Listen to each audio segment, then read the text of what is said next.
Hello guys, how are you today?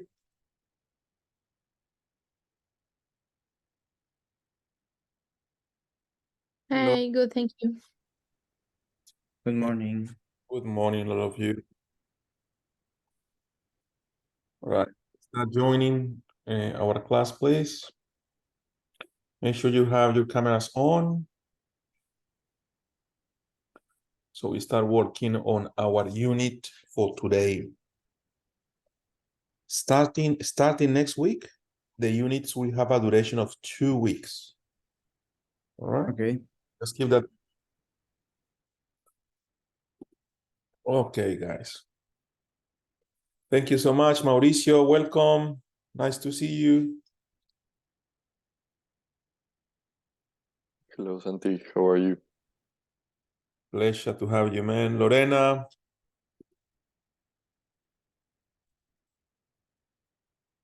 Hi, teacher. How are you? I'm good. I'm good. How are you? I am fine, thanks. All right, great. Okay, so let's start joining the class, please. Now we have to work on a new topic today, which is about understanding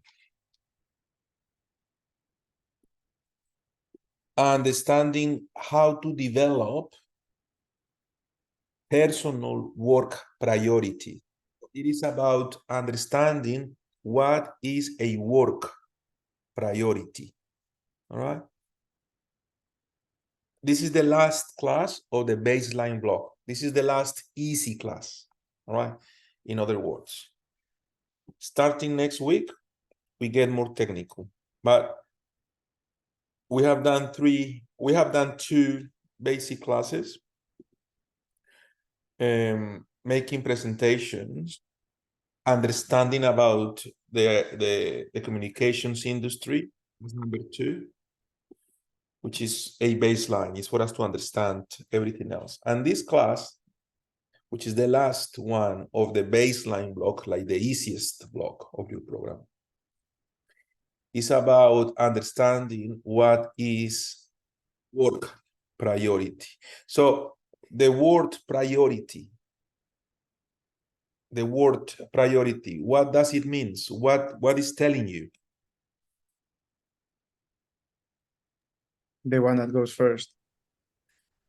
In a very strict order, that is correct. So when you have a priority, it means that you have to complete that task before the day ends, before you go home, before the day ends, before of COB.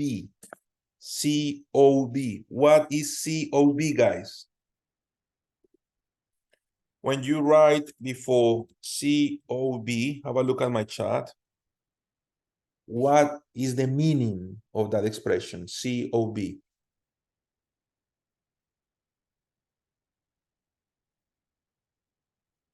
When you write that in your emails. Close of business. Correct. In Australia, we use these short words, drive many work scenarios. Close of business is 4:30 p.m. Monday to Friday, isn't it? So when you have a work priority, what you need to understand is ideally, you have to finalize that task before the close of business. Hi, how are you today? Hello, how are you? Good, thank you. I was just having some issues with my computer, but now everything's okay. That's great. That's great. All right. Cool. So we need to understand what is a priority. What is a priority? ไม่ฝ่ายเอียง1 ถึง 8 That's okay. All right. So what is a priority? A priority is a task is mission critical, is very important for the business. So it is not negotiable to do that task later. It is a must do, something that you must do in the workplace or in your business. And we need to understand what is the difference between the must do's and the nice to do's. All right?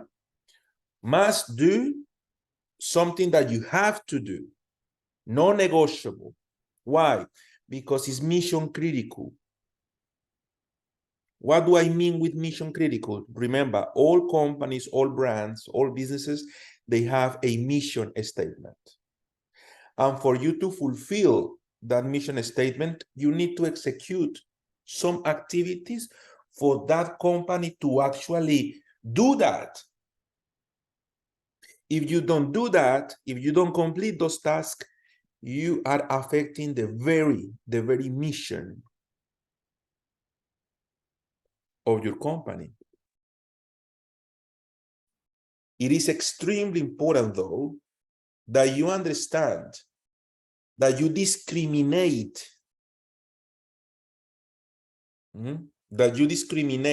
between nice to do's and must do's. A must do, one more time, is not negotiable, is something that you have to complete before the close of business. A nice to do, all right, if you have some time, you can do it today. Otherwise, tomorrow or next week, it will be fine because it is a nice to do. Now, this seems like a very simple topic, isn't it? But you will be surprised. You will be highly surprised by how difficult it is for people like you and me to find out what is the order, what is the strict order of those tasks that we need to execute. Some people, though, some people are very good at this, and they know how to prioritize. They know how to have a schedule. They are highly organized. But most importantly, they know when and how to say no. You got it? So how to say no and when to say no is a very, very important skill in this marketing and communication program. Why? Because some people say yes to everything and everyone. And when you say yes to everyone, to everything, what happens? You tell me. What happens when you say yes to everything and everyone? You have too many things, and maybe you gotta organize yourself. And you get overwhelmed and you don't fulfill all of the tasks. The critical ones, the must do's. And you are wasting your time in things that you are not interested as well. You're wasting your time. And worse than wasting your time, you're giving your time to somebody else's project, to somebody else's task, to somebody else's responsibility. We need to be very cautious with this because some people, workplaces are difficult, are complex places. You understand what I mean? Oh, we are a family. That's not true. You know? Oh, we are all friends in this company. We are like a family. No. No. Some people there, they do not like you. Some people there, they do not like the company. You know this? Some people there, they do not want to work in that company. Some people there are sending information to your competitors. Some people there are applying to work at new jobs for new companies. Some people there, they just want time pass by quickly, so it is 4:35 p.m. to go back home. Some people there hate Mondays and they celebrate Fridays. Some people there, they are waiting for the superannuation package to retire. And they don't want to do anything that is risky and new. And they want just to do the minimum possible work. So they will take advantage of a naive person like yourselves. So you do what they need to do. Are you understanding what I mean with this class? We need, Yes. we need to learn to say no. And we need to learn how to play a role in that difficult place, which is the workplace, which is not a family, is not a nice place. It is a competitive place. And you need to be good at what you do. Otherwise, somebody else will replace you. I want you guys to understand this. Now, this is not something that you talk about in the workplace. You don't talk about these things in the workplace, okay? But we talk about these things when we are learning a program in marketing, communications, and business. We have to talk about this because you need to know. You will be managing people eventually. You will be managing people. You will be managing, eventually you will be managing companies. You will be managing teams. You need to know how to deal with this toxic environment. Of course, there are some exemptions to the rule, of course, but those are exemptions to the rule. Oh, Santi, but I love my workplace. Everyone is friendly. You know, I feel like at home. Are you serious? I mean, I want to know about that because that is an exemption to the rule. Oh, Santi, but you know, we have been named the best place to work 3 years in a row. It's a nice place to work for everyone. All levels? Probably not. I don't know. I just want you guys to open your eyes to what this truly is. It is a competitive business environment in which only the best of the best will go up in terms of hierarchies. And those who don't want to be the best of the best, they are okay being average. And it is completely okay being average. What is not good is performing below average. That is not good. Santi, I don't want to be a manager. I just want to do my work every single day. Fine. Fine. Santi, I don't want to be a director. I want to be a manager. I just want to be a manager. I don't want to have more responsibilities and being a company director. Fine. Oh, Santi, I want to be the company director. Okay, cool. So let's work. So you get the rewards of such a high role and such reputation level.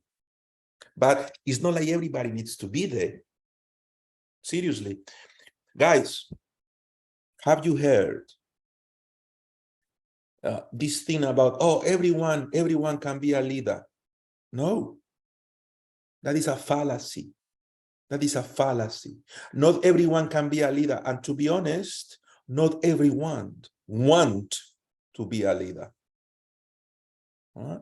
So we need to understand this because you are working in a workplace. Some people don't want to be leaders. Some people want to be led. Some people want to follow an instruction. Some people want to follow a leader, and that is okay too.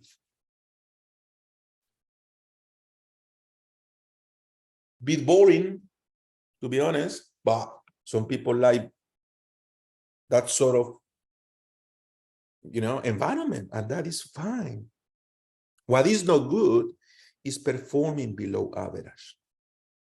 That is what is not good.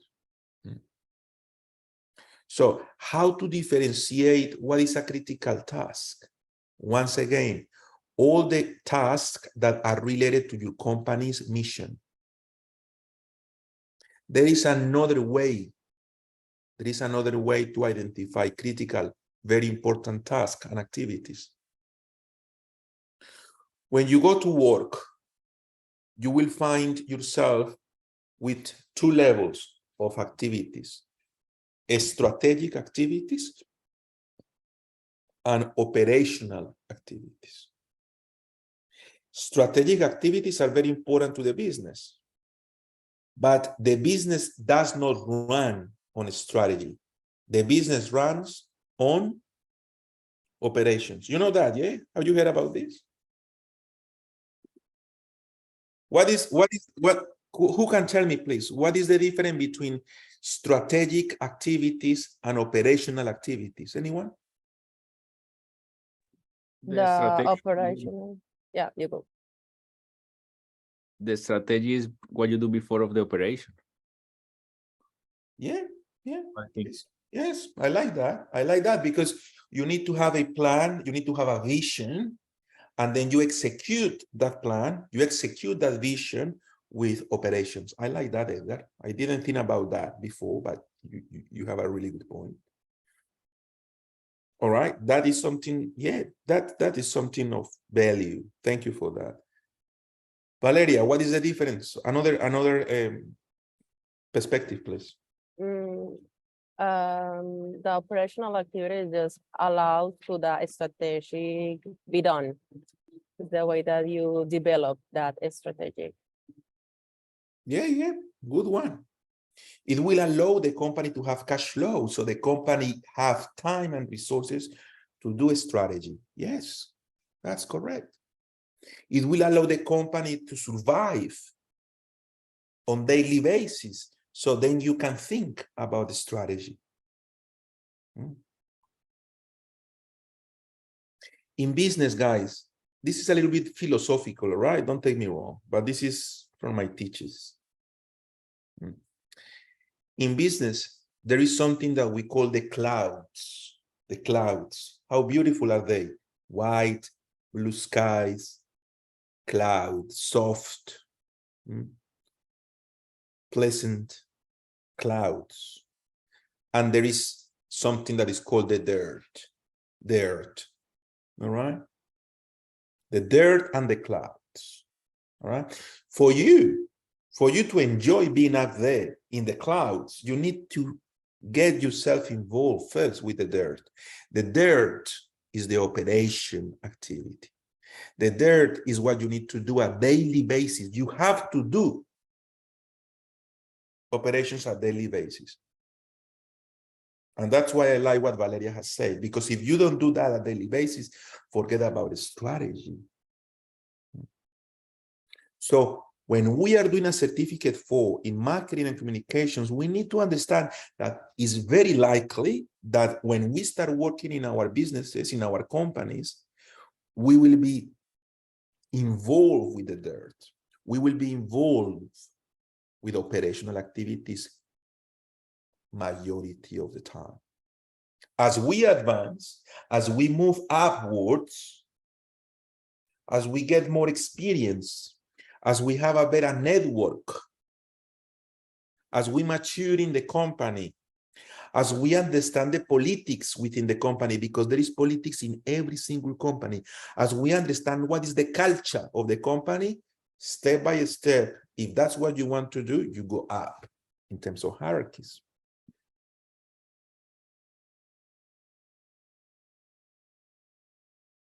Give me 1 second, guys.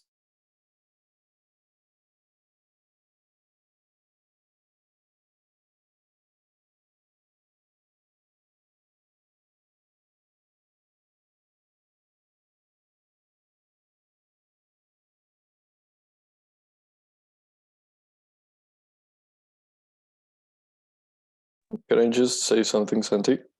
So, Well, I remember you've mentioned this before in class. The strategy is a vision of the company, the business, while the operation is how we get to the vision, how we achieve the vision. Correct, correct. Look, of course, you have done more units than majority of students here, and you are very aware of that. But we will get to the point one day of understanding strategic planning.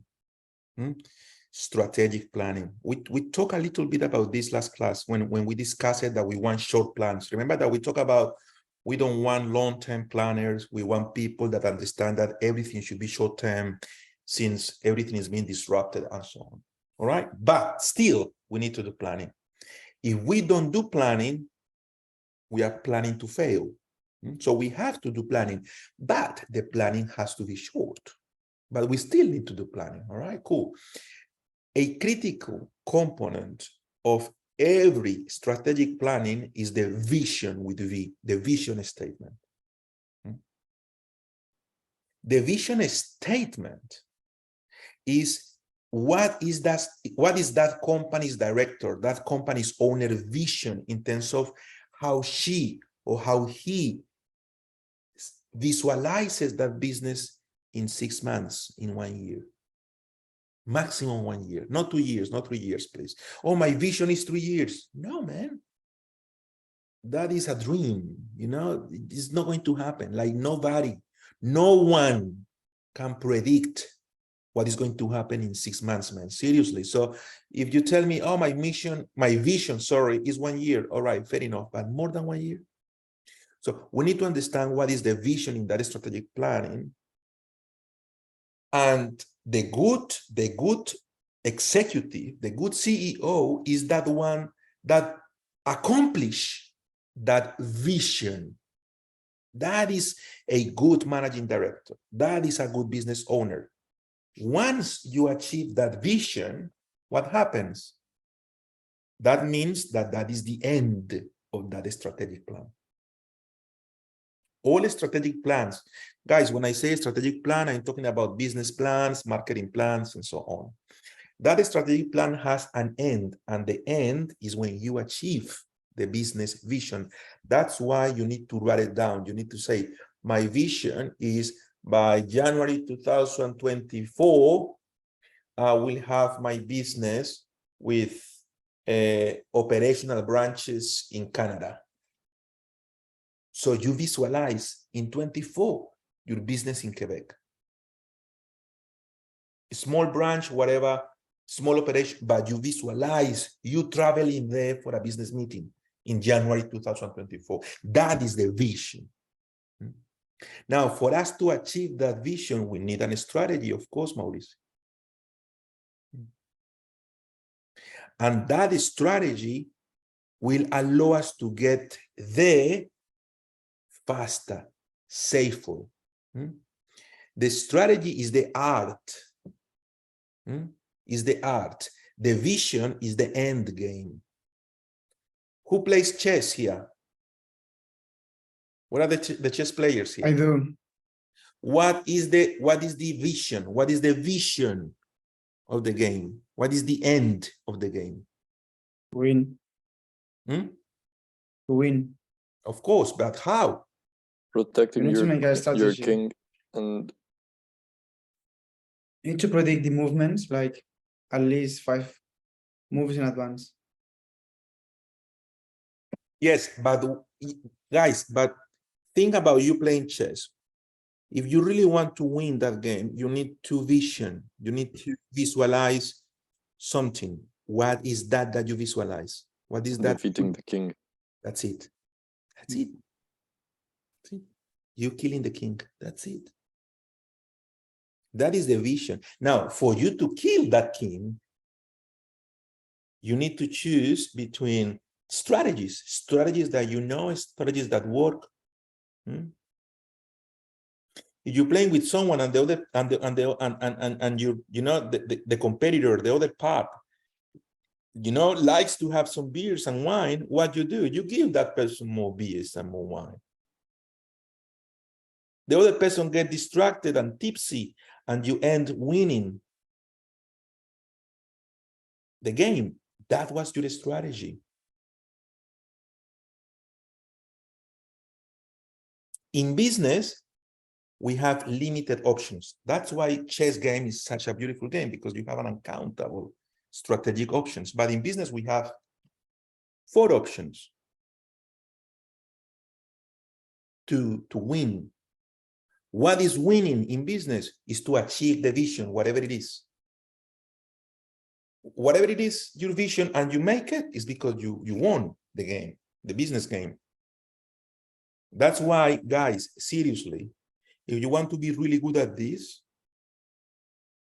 you need to be an expert writing business vision with V statements. If you become good at that, wow, you become a consultant, you become an advisor, you become an auditor, you become someone that can establish new businesses. It is really good to have that skill. But you need to be a visionary. That's why it's called, you need to be someone that can see beyond. You need to be someone that understands economy, politics, management, leadership, marketing, advertising, entrepreneurship, people management, leadership, technology, for you to have everything that is required for you to visualize what is going to happen in 6 months, 1 year. It's not easy though. And that's why people that work with vision statements at company level, they are the people that makes the most of the money, the company directors, because they are geniuses. They are like the Cristiano Ronaldos, the Messis of the business world. And that's why they make more money. And if they fail, if they choose the wrong vision, or if they choose the wrong strategy, they do that 3-4 times, and that will be the end of their careers, the end.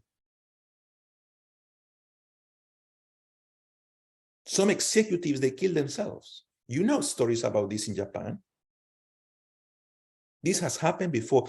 It's people that commit all their life, 30 years studying, competing, not holidays, not nightclubs, no family sometimes. They want to be at the very top of their corporations. And they get there and they fail 3-4 times in a row, they are out. And it's such a micro environment that one of directors, that every other company will know that they are not good directors, and they will not employ this person at that level anymore. It's highly frustrating. So when next time that you think about company directors, please be aware of the sacrifices they have done to get there. And that's why I was telling you before, guys, if you want to be a coordinator and you want to stay there, fantastic. That's good. The worst role in a company is being a manager. That is horrible. Being a manager is, I want to be a manager. Are you sure? Being a manager is horrible. You are the last one leaving the company. You are the first one arriving to the company. You don't get paid like directors. You get paid 20, 30,000 more than operators. It's not good. And you are never celebrated. Is the company's director the ones that gets the kudos. But it's the stepping stone to become a company's director, which is awesome. Being a company director in Australia, for example, is fantastic. $200,000, $300,000 per year. Yeah, that's good. That's good. That's when you say, oh my goodness, all these years of hard work and education, all right, it's paying off. That's good. I can send my kids to private schools. I can travel the world. That's good. But the sacrifice is huge. All right. So how we get to the vision? Through the strategy. And what is the process? Well, it's done by achieving specific objectives. And the only way to achieve specific objectives is through the accomplishment of a small minimum activities, small minimum activities. Guys, anyone can define to me what is the cell?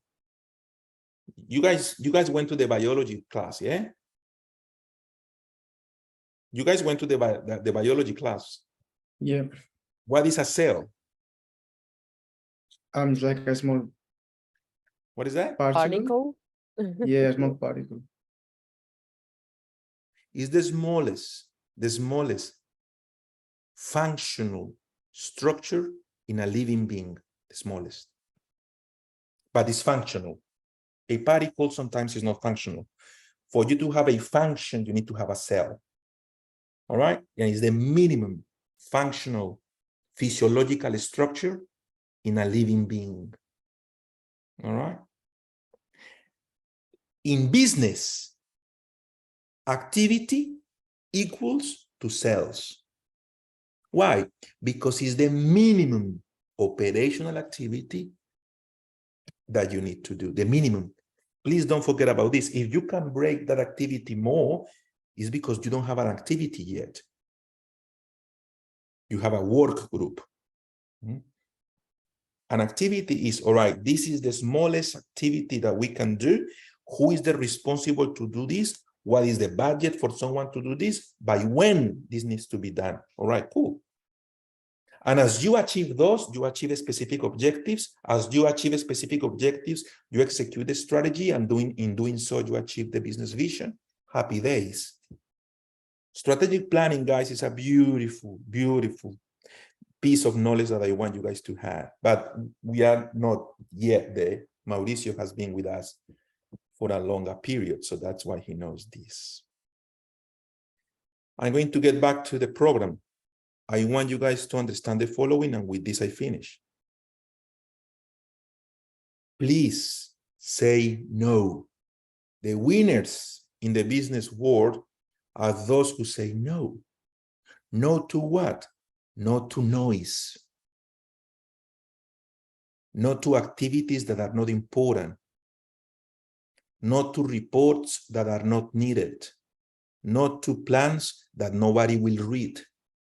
Not to meetings that nobody will pay attention to. Not to phone calls that are not critical for your business. Not to suppliers that don't offer the maximum quality and customer service. Not to customers that will detriment the value of your brand. How important is to say no? How important is to say no to colleagues? How important is to say no to management sometimes? Not always, but sometimes. How important it is to say it is 4:30 p.m. Bye-bye, I'm going home. How important is that? Still, some people think that for they to be more valuable, it is better for them, to stay 1 hour, 2 hours more at the company. Because I want my management, I want management to see that I stay at the workplace for longer than everybody else. Why? Why you do that? We need to start changing this chip, all right? Of being the last one leaving the office. It has been a religion in my life. Different when I teach, because when I teach, you know, there is something personal there that matters to me at personal level. But when I work, if I have to work 3 hours, at 3 hours, once 3 hours are run, I move on. And I want you guys to feel and think the same way, please. Don't stay long hours in the business just for the sake of staying long hours in the business. Don't be the first one arriving to the business just for the sake of being the first one arriving to the business. Unless you are doing something that is extremely important to you and you want to use those extra 20 minutes to accomplish something extraordinary. But just for the sake of making others happy or making others believe that you are good because you come in 20 minutes earlier, that is not what you want to do. That is not what I teach. So managing work priorities is about understanding all of this at the same time. Managing work priorities is about saying no, Managing work priorities is about having a schedule. Managing work priorities is about understanding that there is technology that you can use to have that schedule, and that technology is not Excel. I mean, Excel is good, but it's not the only one.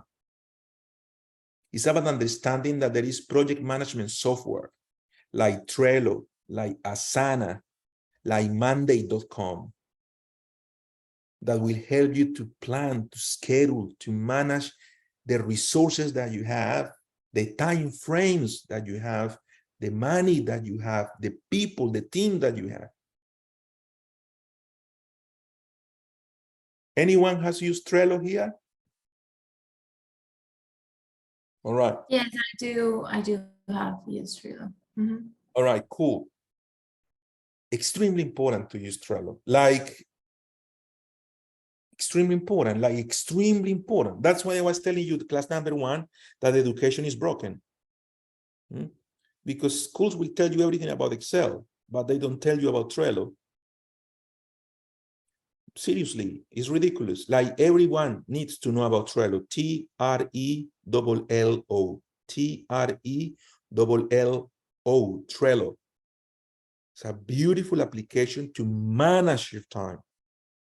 There is another one that I really like because it's so user-friendly and the graphics are amazing. Monday, you know, like the day of the week, Monday.com.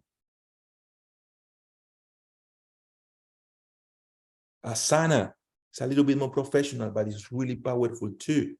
A-S-A-N-A, Asana.com.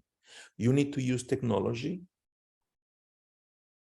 to manage your day. You need to support yourself on that. All right. I know that I told you that this will be the last bit, but I just forgot. I just recalled, sorry, that I forgot something extremely important that I need to explain to you for the class to be fully compliant. And it is about feedback. All right, you need to ask for feedback. You need to ask others how they see you in terms of managing your time, how they see you in terms of you completing the tasks that you need to complete.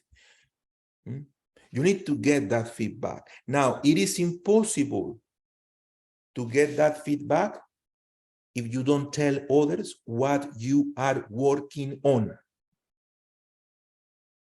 And that's why, guys, I need you to forget about being humble. All right? Oh, I am a humble person, Santi, and I prefer not to tell others what I'm working on. I don't want them to feel like, you know, what I'm doing is important, what I'm doing is relevant, and probably what they are doing is not. That's how it is, my friends. You need to tell others what you're working on. Not everything, of course, not the strategic things, but you need to let others know that you are busy. You need to let others know that you are busy, that you are working on something. And you being busy, guys, does not mean that you are actively doing a task. Being busy could be resting. Being busy could be reading. Being busy could be just thinking. Oh, but you are not doing nothing. You just sit down there in front of your computer, just staring at the roof. I'm thinking, man. I'm thinking. You have been like that for 20 minutes. I'm making a very important decision, and it's going to take me probably 2 hours more. I'm thinking. If you don't defend this, if you are not ready to defend this perspective, you are not going to progress in this particular field, which is managing work priorities. You need to be confident, and you need to express that confidence by telling others how you operate, to respect your time.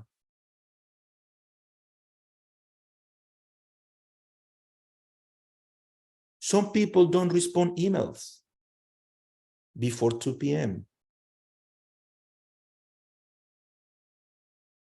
Why?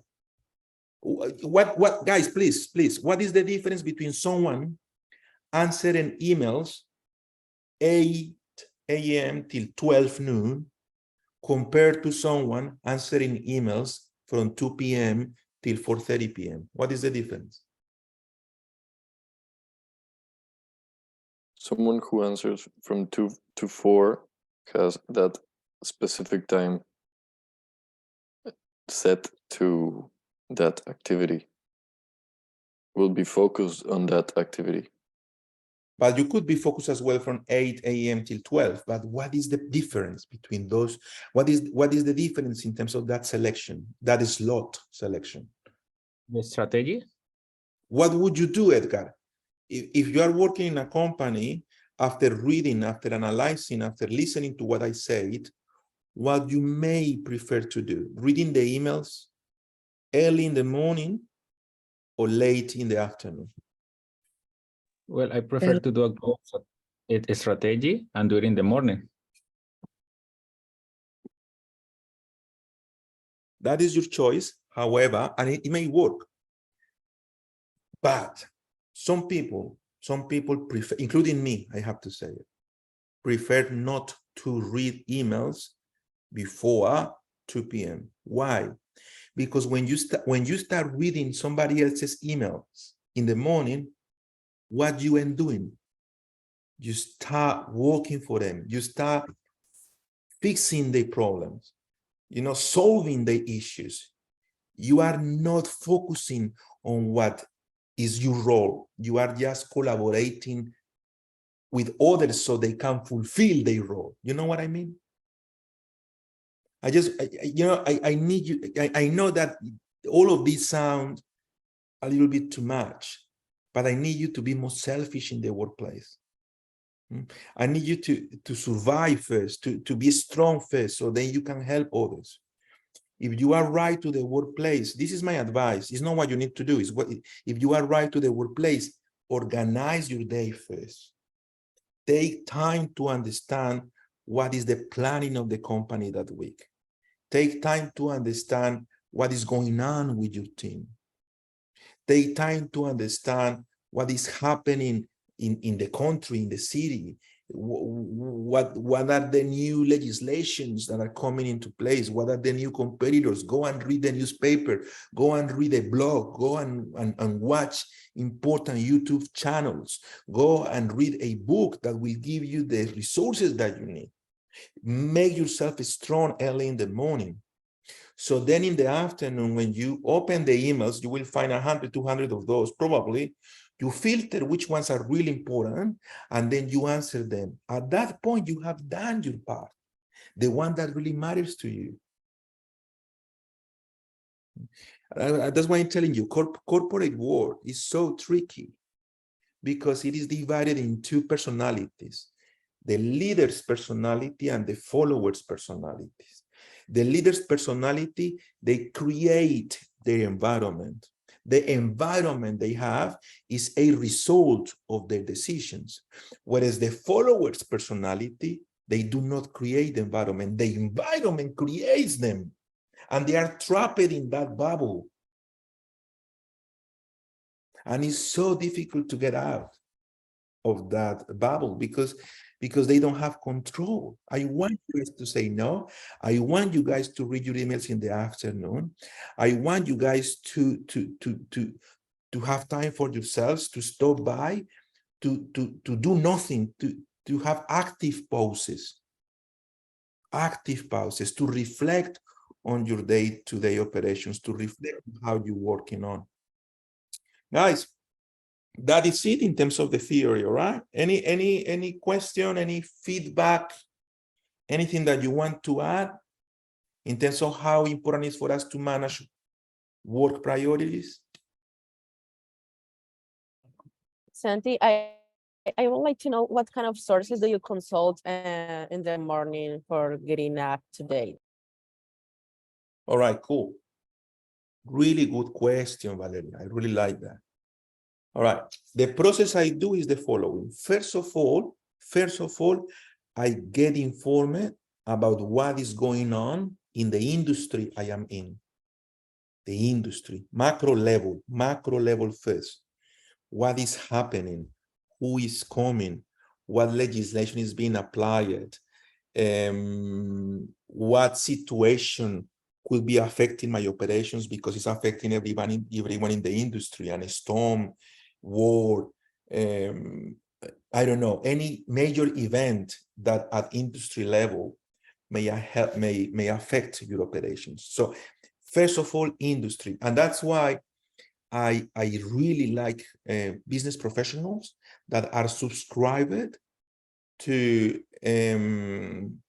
blogs, to podcasts that are related to that industry. I really like business professionals that subscribe themselves to these industry magazines, you know, and they receive the magazines and they start their morning reading the magazine. I love those professionals. It's a very different feeling, you know. You observe these people, you observe these winners, and they are in the office and they are reading the newspaper or the magazine or a blog or listening to a podcast, and you see everybody else running. You know, they are desperate. They are just solving everybody's problems. The person that is at higher level, tranquil, calm, understanding what is going on with the industry. So that person goes to industry association websites. That person goes to LinkedIn social media and read blogs. That person listens to podcasts and read specialized industry magazines first. High level knowledge, all right? That's what you need to do first. Secondly, you need to understand what is going on within the company, within the business. So you walk, you don't call, you don't email, you don't open the email. Remember, you walk to your colleagues' offices. And you say, hey, how is it going? How was your weekend? How was yesterday's event? How was yesterday's movie night? Whatever is the case, all right? How are we going? What is news? What is news? What is news? And people start talking, and then you grab some important information. Oh, did you know that we will be acquired by this major corporation next week? Oh, no, I didn't know that anymore. All right. So do you know that someone from Canada is coming to fulfill the position that is vacant now from Mexico? Oh, no, I didn't know. Who is this person? All right, someone that is going to bring some ideas about, all right. And what is happening at business level. And finally, what is going on with your customers? What is going on with your customers? All right.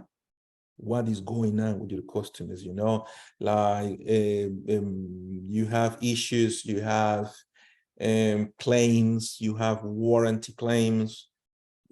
You get informed by the customer service department, by people, the front desk people, what is happening with the market, with the customers. That is how it should be done. Industry macro, business medium, customer specific, which person is being affected, why, when, how, I can solve that. That for me is the funnel that high achievers or highly achievers individuals should follow at corporate level. Again, a lot of people will not like it, but I told you that last week. It's not about like or dislike. Nothing in business is about like or dislike. It's about you engaging. It's about you having a plan. It's about you having a purpose. It's about you achieving goals. Beautiful. Thank you for that, Vale. I appreciate your question. Santi, and any newspaper recommendation? For what? The name of some newspaper. Yeah. All right. So it highly depends on which industry you are in. All right. But my recommendation is the following, guys. You need to be politically aware. You need to be that is the highest level. The highest for us mortals, for us humans, you know, like to understand what is going on. We need to, because there are no other crazy high levels out there. But for us normal mortals, humans, you know, flesh and bones people, we need to understand what is happening at political level.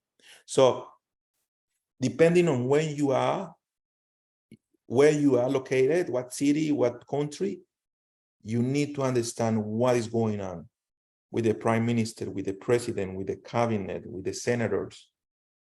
you need to understand when is the next election, who is in front in terms of winning the next election, what is the latest scandal. You need to understand what is your political position in terms of the political spectrum. You need to be politically aware. Like a business student, a marketing student that tells me, Santi, I do not like politics. Oh my goodness, again, wrong analysis, wrong context. It's not about like or dislike. It's about you having a position so you can engage. So reading, understanding what is going on is extremely important. You guys need to know what is happening in France right now. Have you seen the news about what is going on in France? So or someone here doesn't have a clue what is happening in France. Yeah, so basically, while in Tunisia, he took a car, and then the police pulled him over. And then I think the kid got afraid and he just started driving. And then one of the policemen, he shot him, and then the kid died, passed away. And then the French population just went out to the streets to, what's the name? To reivindicate, yeah, that issue. And that's why we need to go further. That's why we need to dig deeper into all these issues. That, what you are mentioning, Sam, is what actually happened. But that is the symptom, not the cause. So we really need to go backwards. We really need to go backwards to see what really happened for a country like France to be in this chaotic situation. And that's when we need to analyze our political awareness for us to go deeper without hurting ourselves, without hurting others. All right? But of course, France, just like Spain, like USA, like other European countries, all right? They have been invading countries for the last 2 centuries non-stop. And France is not the exemption with Africa. All right? They are colonializing. They still, you know, there are a lot of African countries that still are using money that is being produced by France, and they get a fraction of each one of the transactions that are done in those African countries. They exploit the resources in those African countries, and they destroy those local economies. There are some African countries that produce more gold. I mean, France does not produce gold. You know that? France does not have any gold mining. Not at all. Still, I reckon they are the 4th largest economy in terms of gold reserves in the world. Where they take that gold from? Africa. That creates disruption at social and economical level in those countries. They don't have resources. They don't have the infrastructure. They don't have the education. They are followers. They are facing difficult situations. What they need to do, or what they do, they escape to European countries that can offer them a solution to their problems. France, they have a very relaxed migration policy, very relaxed. You know, it's not difficult for them. So now they are in a situation in which a lot of levels, fibers of the French society do not exist anymore. Look, I'm telling you guys, when was the last time that I have been in France? Twice in my life. All right. And the last time I went to France was in November 2022. So recently, I went to France. And I'm telling you, France, or the France that I saw in 2022, was a very different France to the one that I saw in 2011, when was the first time I went to France. Totally different. Dirty, unsafe, highly mixed, a different France. Now, that change at social structure has some consequences. And the consequences create revolts, create scenarios in which someone like that kid, was affected. Now, what is the solution to this? What is the solution to these chaotic situations? It is to keep doing what we have been doing, or it is to look backwards and to say, oh my goodness, we have been affecting those countries for too long. Let's leave them alone, or let's support them in their own countries so they have the resources, the education, the infrastructure, the power, the energy, the water that they need to be self-sufficient so they don't need to come to these European countries. Instead of keep abusing them, because But that's I think that would be Western hard. What is that? That would be hard for them to think about it that way. I mean, they're real capitalist. I think they would be prefer like to put more strict laws for immigration, because they always think about their benefits, not the other benefits. So that's capitalism. It's like, but the good thing, like you are talking about the kid, it's like at least they're protesting. But at the same situation happened in Colombia with a kid who dies in a transit, who just throws something to him and kill him, and no one is talking about it. No one is protesting. So even that you need to be aware about your economy, how it affects. So also the culture. So yeah, maybe the people they are protesting, but I think it's a good point of friends that they protest and they are fighting for their rights. Who is protesting though? The What part people, of what people? the immigrants, I think so. And you see, and I don't want to sound like I am, like I'm not feeling, the pain that is bad. We need to have the right context in the people that are highly protesting are the immigrants in France. Because it is a highly mixed country now, like highly mixed. Is that good? It depends on your perspective about all of this. Is that bad? It depends on your perspective on all of this. But I'm telling you, when I was in November 2022 in France, right, there was a game in which Tunis, an African nation, won one of the World Cup games, and the celebration was massive. Like I thought, oh my goodness, this should be French people celebrating that a French team did something extra. No. So it is the fibers of society have been drastically changed by political perspectives that create an environment in which frontiers do not exist or they are not needed. Germany is facing a similar situation. Spain is facing a similar situation. Have you heard about what is going on with the Ocupas? Have you heard about the Ocupas in Barcelona, anyone? No. Yeah, I know. All right, There's but a big problem in the city. it's huge, man. Yeah. Is what is happening with the Ocupas in Barcelona. I mean, it's unbelievable. Like it will take you 3 years for you to take out someone that invades your house. Yeah, the fucking laws. Because there is one legislation in Spain. You know who is the president in Spain, yeah? You know? Yeah, Pedro Sanchez. Pedro Sanchez. That's what I need. I need people to know who is the president of Spain. I need people to know who is the president of Argentina. I need people to know who is the prime minister in Australia. I need to know people who is the prime minister in Canada. I need people to be politically aware for you to have a position. All right.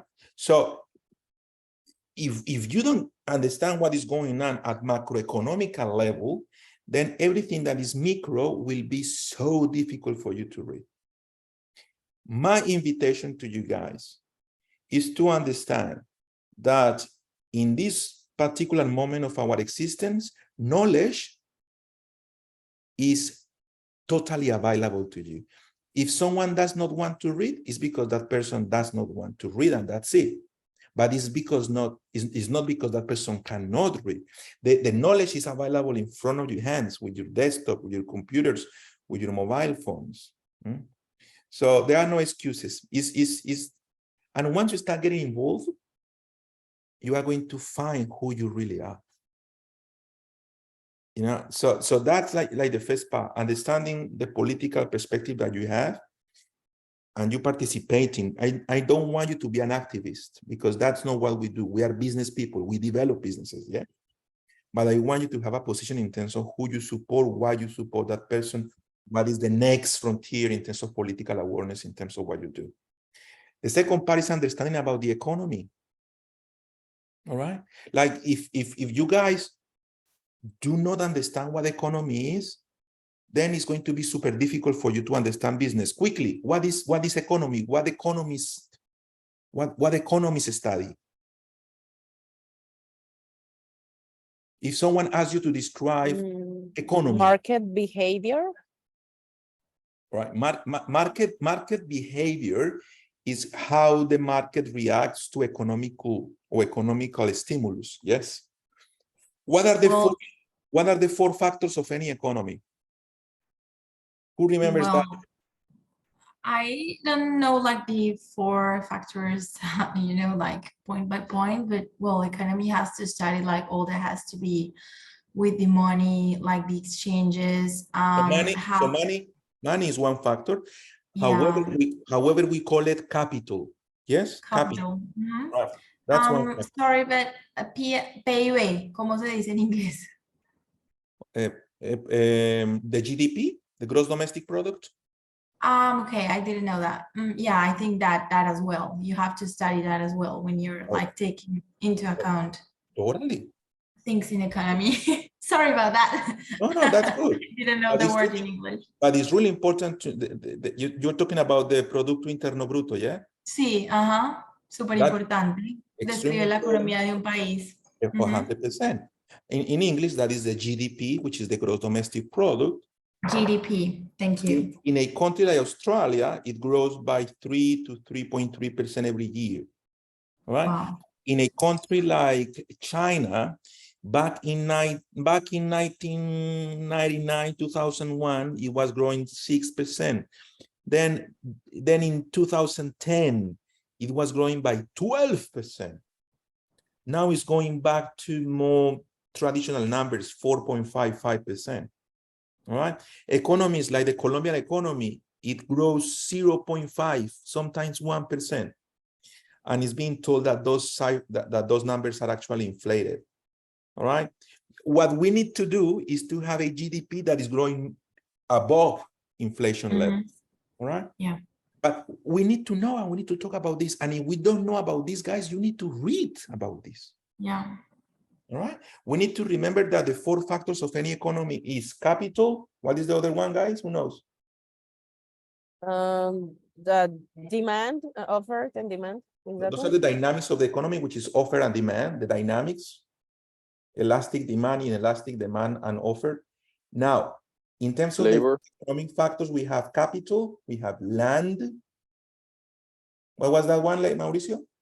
labor, extremely important. And what is the other one? entrepreneurship Or machinery, which is what we need to produce something else. We need to remember the 4 factors of the economy. Don't forget about them, guys. Capital, all right, which is money, land, which is soil, you know, property, real estate, buildings, warehouses, manufacturing companies, you know, land, labor, horrible name. Labor, I don't like it, but that is what it is. Labor, staff, people working for you for a salary, people paying taxes in advance. All right, labor, and finally, machinery. Italian machinery, German machinery, Chinese machinery, Taiwanese microchips, things that you need to do other things. That traditional economy is being replaced by the digital economy, which is the one I am inviting you to play with me. I don't want people here to do restaurants unless you are very good at it and you have a really strong passion for it. And you have a background that will support you. All right. I want you guys to focus your energy and resources to the digital economy. Why? Because in the digital economy, you don't need capital. What you need instead? What you need instead? What is the new capital? Knowledge. Knowledge. Thank you, Edgar. In the new economy, you don't need land.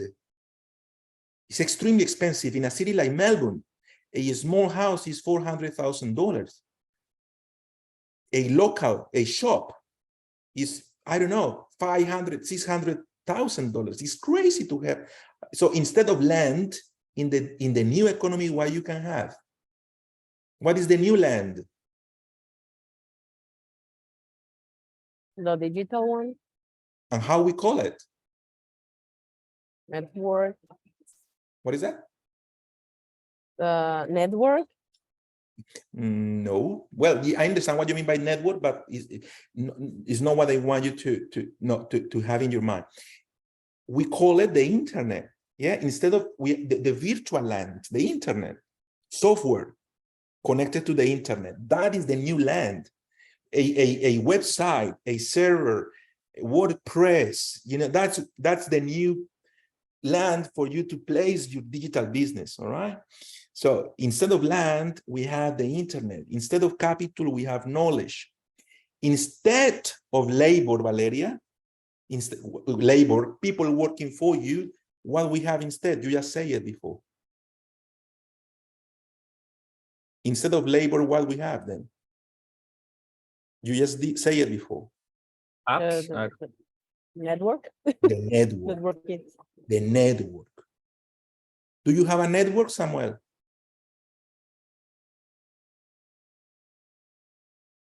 Sam, do you have a network of friends, of family members, of Yeah, teachers, of classmates? different network, friends, work. But I mean, depends on the interest. I need you guys to have a network. So if you don't have a job, you will have a job in 2 weeks. If you need a partner for your new business, you will find a partner in 3 weeks. If you need an investor in your business idea, you will find that investor in 2 months. That's what I mean with the network. It's extremely important, the network. Extremely. I'm not kidding you, man. I am paying $520 American dollars, which is like 800 Australian dollars. So the 12th of July, I can have an 1 hour meeting, with top level entrepreneurs. 1 hour. 1 hour, 520 American dollars. For me to expand, to enhance, to participate in the network. That is how important this is. It's not labor anymore, because nobody wants to work for you. Valeria, do you want to work for me? No way, Santi. What I will work for you? Who are you, Santi? Santi, do you want to work for me? Forget it. I will work with you. With you. There is a big difference between working for someone and working with someone. And that's the network I'm talking about.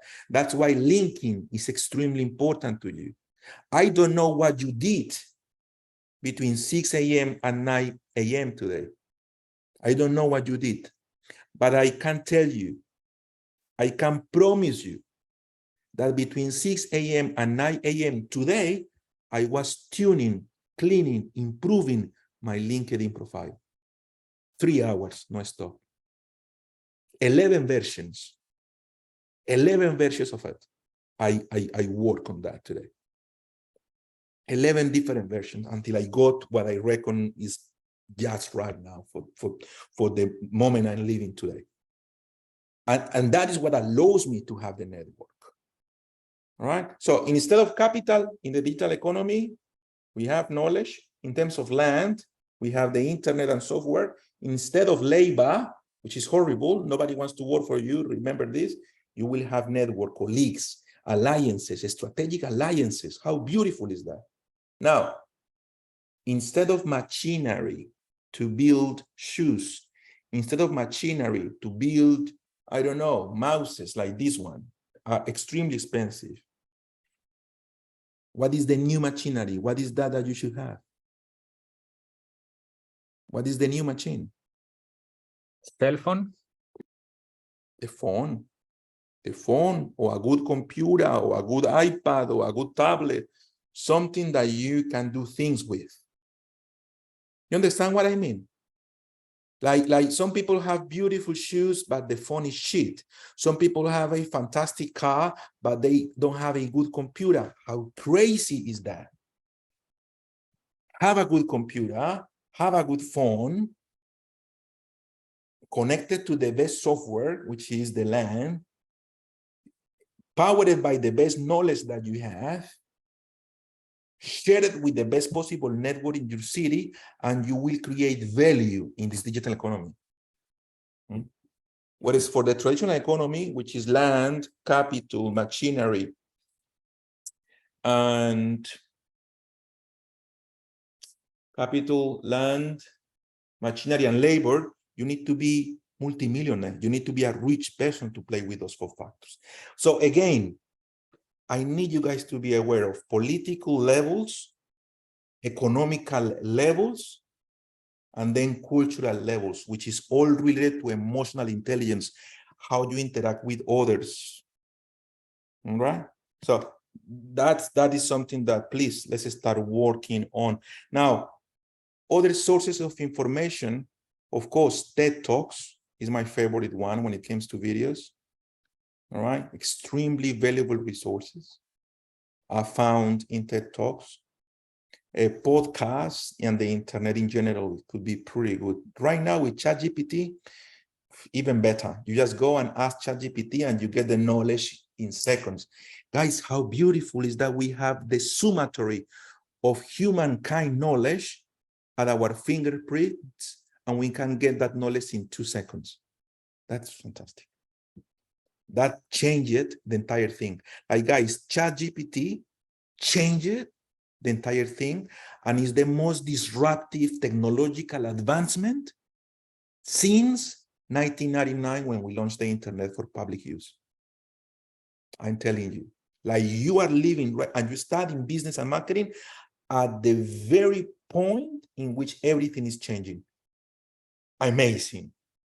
Like if you guys are not using ChatGPT like every day, if you guys are not developing digital businesses as a religion, what are you doing? Like, you wasting, you missing a strategic window. Strategic windows, they open and then they close. And people that get through those strategic windows, they are the new winners. There is a new redistribution of wealth as a result of technology and ChatGPT. Just keep that in mind. I invite you to be a really good player when it comes to these technologies. All right, guys, I reckon that was everything in terms of the lecture. I hope you have enjoyed. It's been recorded, so you want to visit it again, please do. Let's have a short break. All right. Once we return from the short break, what we do the lesson quickly, we do the online quiz, and we do the observation. And with that, we finish today's class. Sandy, I have a question. Sure, Mari. Do we have maybe like a presentation or something like on the first class that we can, like while you're talking, we can go and have some, things to see, like a presentation or something like that? Sorry, Mari, I'm not sure what you mean. You're talking about the first class making presentations? No, you know that in the first class we had like this help of Accelerate. Well, we were seeing like the videos, and you had like a lot of things that we could read, like on this first lesson. So what I'm asking is that maybe for this class you have something similar. Yes. After of the what break, we had of the first class. Yeah. 100%. After the break, we are going to launch to the Accelerate platform. We're going to load the lesson, and you will find something similar to what we did the class number 1. Okay. All right. Thank you, Mari. I will see you guys in 10 minutes, okay? Okay, thank you.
Déjame ver aquí.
Thank you, guys.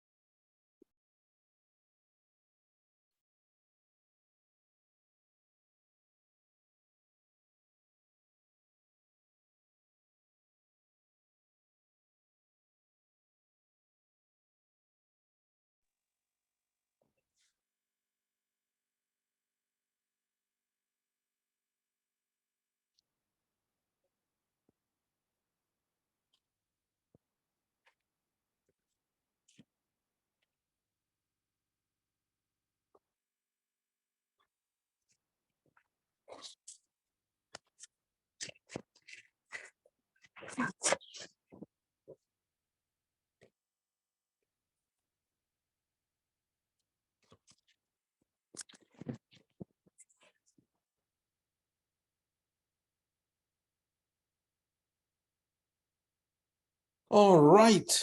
In the chat, you will have information I got from the school about some support classes that you have access to. As we discussed it in the class number 1, the classes are Saturday, 9 a.m. till 1 p.m. in the campus. The room number is the room number 9. Additionally, on Wednesdays, you have a different teacher, which is called Stan, and that teacher can work with you from 6:30 p.m., 8:30 p.m. To help you with any doubt, issue, assessment that you may need help with.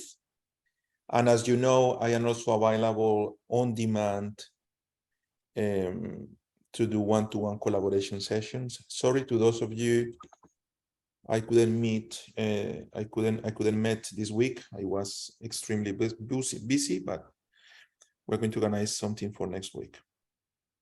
So I sent a chat for you guys to have access to those resources too.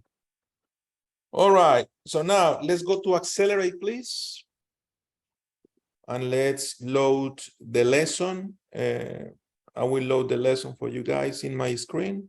Just give me 1 second.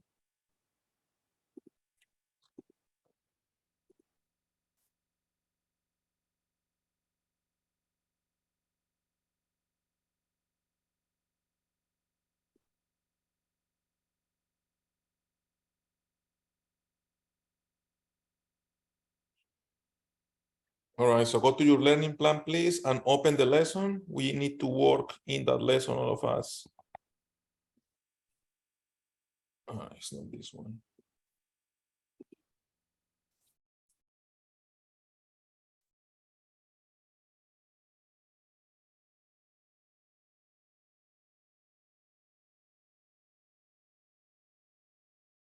All right, so let's start with the lesson first.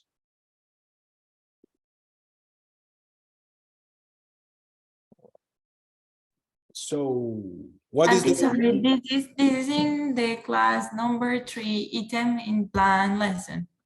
correct? Where? Yeah. Santi, Yep. I can't like open quizzes and observations and everything in like the first units, because I think it's because my last observation is not graded yet. So all of the units say it's completed and I can't like start developing the quizzes and everything. Did you receive my email today, Carla? Yeah, I checked again, but yeah, it's the same. All says completed and All right, no, don't worry. Please share your screen with me. I need to see that then, because okay. I thought it was fixed. Let me see that, please. Sorry, guys. It's going to be 2 minutes. How do I share? How you share your screen? Just go to the bottom of your page, and you will find a green button that says share screen. Okay. All right, so let's do the following. No, that's all completed. Go to the Lonsdale Institute logo to the left. Yeah, click there. All right, go where it says learning plan. Below learning plan, yep.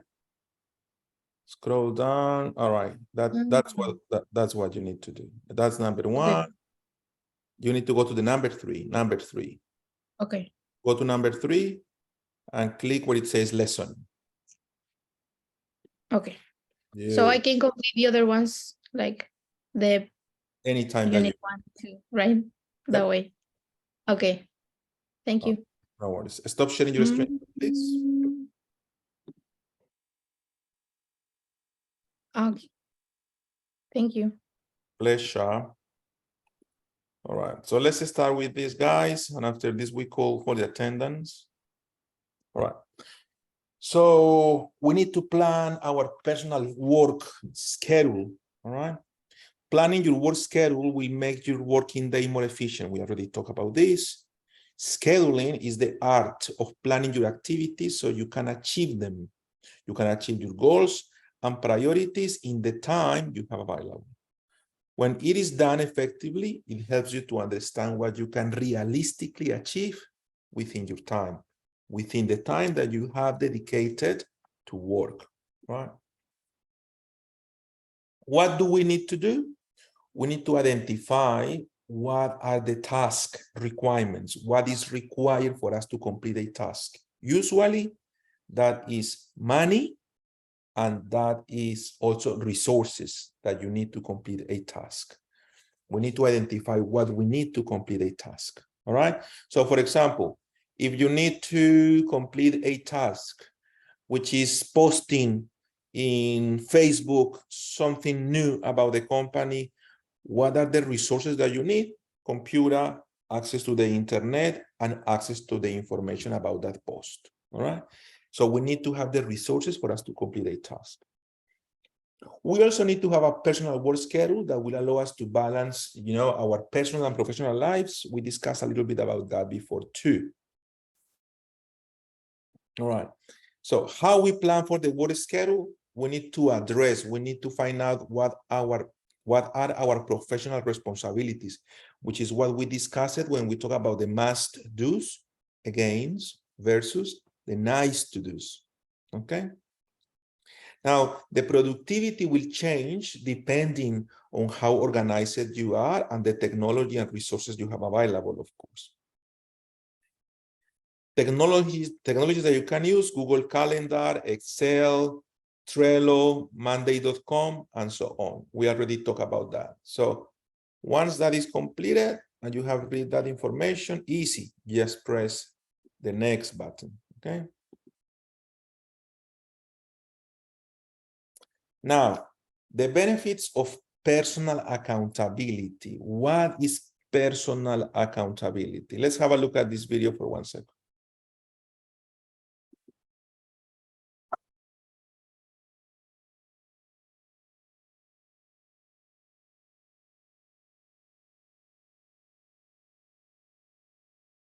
Can you see the video, guys? Yep. Yeah, but I think that you are not sharing the sounds, Santi. Not the sound. All right, you can watch it in your own computer, all right? That would be better. Like it can be faster if we watch it in our computer. Beautiful. Do that. It's 2 minutes. Watch that video, please, everyone.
Okay, guys. Have you completed the video? Yes. I love it. I reckon it's such a good message, the one in the video. All right. So they are talking about 6 steps for us to learn how to be accountable. The first one is knowing your role. You need to know what is your role. Guys, and it's extremely important that you read and that you have access to your job description. I'm going to write it in the chat. Job description. In Australia, the job description is extremely important. And that is what you read when you access a website like seek.com.au. Guys, by the way, I want you guys to be exploring seek.com.au constantly. All right? It's extremely important, that website for us. So seek.com.au. Mariana, have you accessed that website before? Yes, I do. I do have like searched a lot of works over there, and I have sent a lot of like applied. Like I have applied to some works over there of marketing on cafes and all of that. And I like it. I like it so much. I have received some calls like from the owners of the places I wanted to work. But now I found my job on another cafe, but it was not with SIG, but it's a really good page. I really like it. And you can see like what the offers are. So you can constantly be seeing like, oh, these events are coming soon here in Melbourne, because they are like giving you these type of works and all of that. So it's very good like to know what's coming, you know. Guys, it's the best website in the world. There is nothing like seek.com.au. So I am very critical with websites and online business models, especially when they involve recruitment. But seek.com.au is the best website in the planet when it comes to finding jobs. The user experience is superb. So take advantage of it. What you read when you click in one of these ads, on one of these jobs ads, is the job description. And that is what this video is telling us. You need to know what is your job description. Why? Because you should not do anything that is not written in your job description. You should not. Oh, Santi, but I want to do more, but I want to demonstrate that I can do other things. negotiate the job description first.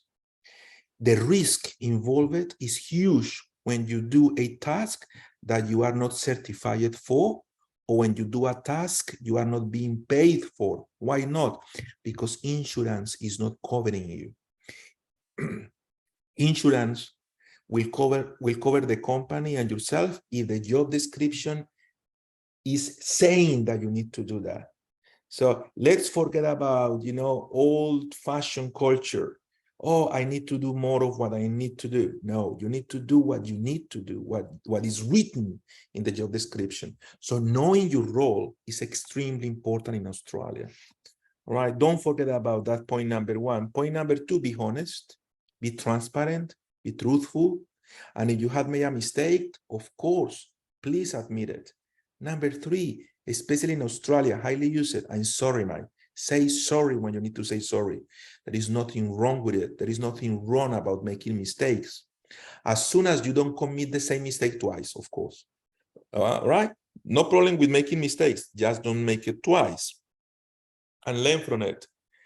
Point number four, it was use the time wisely. Remember, it's the most important resource, time. Point number five, don't overcommit. We talk about this. We talk about this in the first hour and a half. Learn to say no so you don't overcommit. And the point number six, I love it. Please reflect. Please use critical thinking. Please stop by and reflect on what you have done. Ask for feedback. That is extremely important too. All right. So that was for that video there.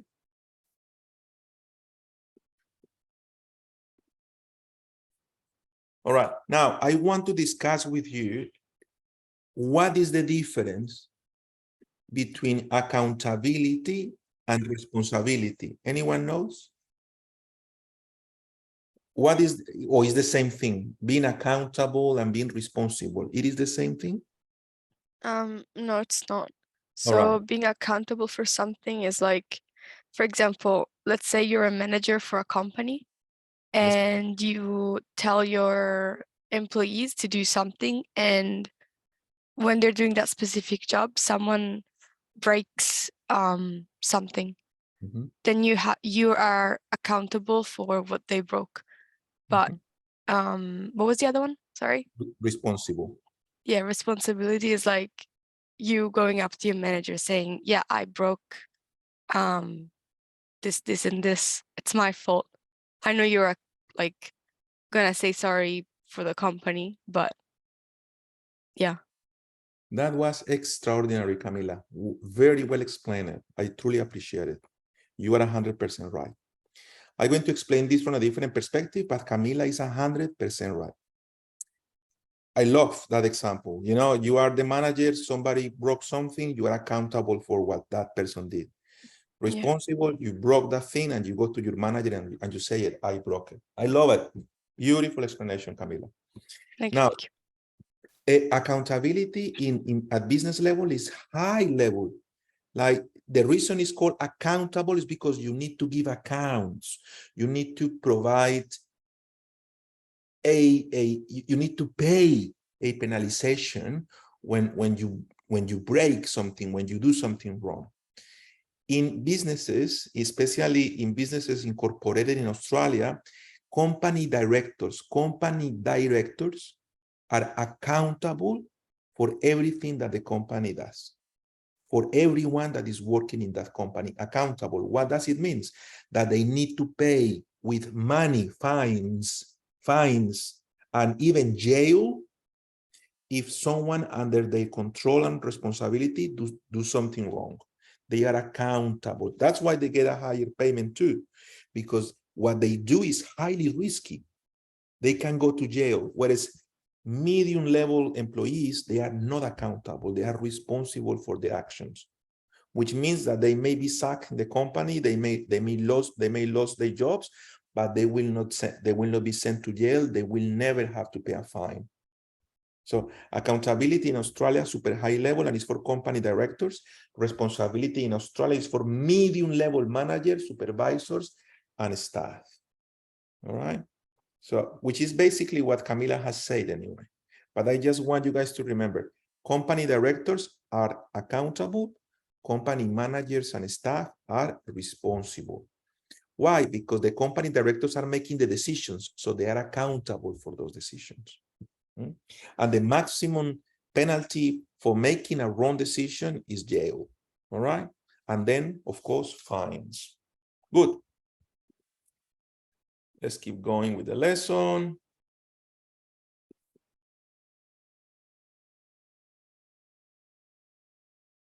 All right, of course, we need to make changes to our schedule. We need to improve as we advance. There is always a new process that will make something that was done in 10 steps before to be done in 5, 6 steps. So making changes, constant improvement is something that we should embrace always at the workplace.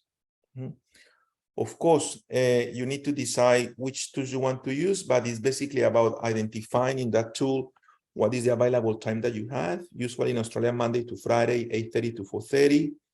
You need to schedule essential actions. You need to schedule high priority, or what we define it as mission critical activities. Contingency time. What is contingency time? You need to expand the time frame a little bit. So if you don't complete everything as planned, you still will have some layoff, some extra time to complete what you need to complete. You need to analyze your activities. You need to find out if the results are accordingly to company's policies and procedures. All right. And that is extremely important. So let's go back to this one more time. Identify the available time that you have at the workplace. Schedule those actions that you need to complete. Use Monday.com, Trello, Excel if you want, but use something. Software, colors, red, green, yellow, something that will allow you to visualize what is really important and what is not. That's if you use Monday, you move the task from less important to most important. You use drag and drop. It's so visual. I love it. I want you guys to explore Monday.com, please. It's really good. You need to schedule and complete the high-level priorities, and don't forget about the contingency time and discretionary time. And then do the analysis, how everything went. What have you learned from the execution of those activities? I told you about this one in class, all right? Tell others what you are working on. This is extremely easy and a lot of people don't do it. Tell people what you're working on so they know you're busy. But remember, being busy is not being active. You can be passive active, or you can be actively quiet. You may dedicate time to think, to plan, and that is working too. Tell others always what you are working on. I will tell you, this is one of the most important things of today's class. Now we need to monitor our own performance. How we monitor our own performance? Using key performance indicators. Key performance indicators, which is a benchmark that we need to be measured by. Now, we need to find out what we are not good at. We need to find out what we are not good at, and we need to solve that performance gap. How?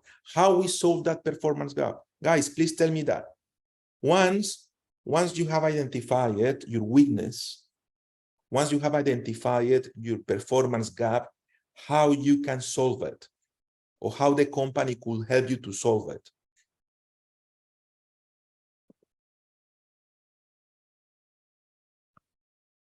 What you do when you find a performance gap? Training. That's it, Natalia. Such a simple word, but one of the more critical words in the business vocabulary. Training. In Australia, it's called PD. Anyone can tell me what PD stands for? Have a look at the chat.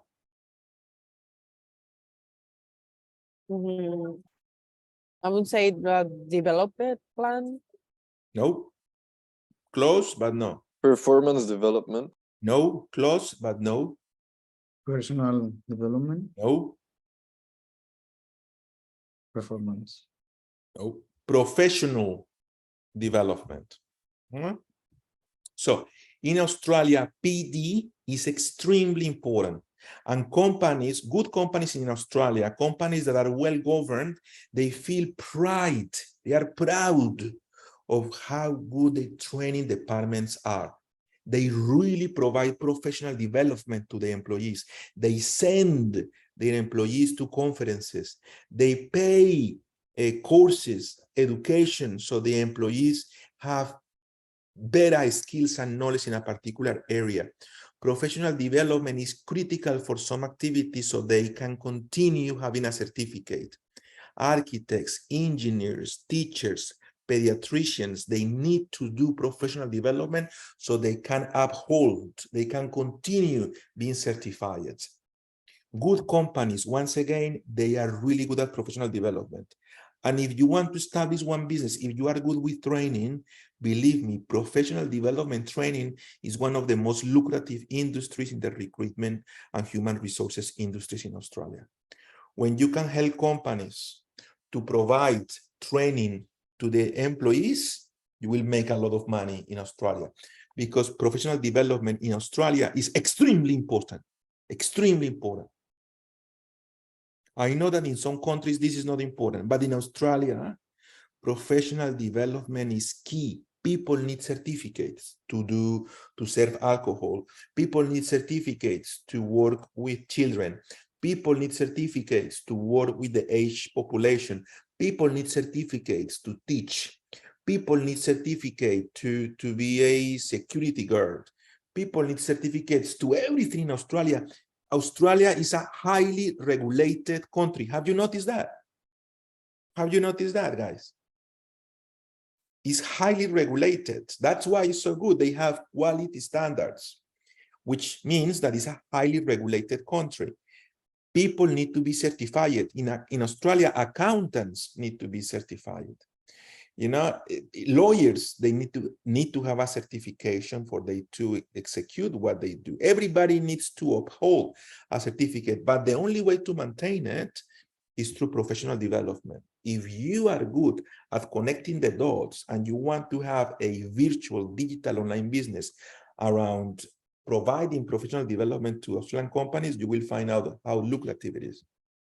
So PD, don't forget about that. PD, you will be, now that you know what PD is, you will notice, you will be hearing this PD expression more and more in your day-to-day business environments.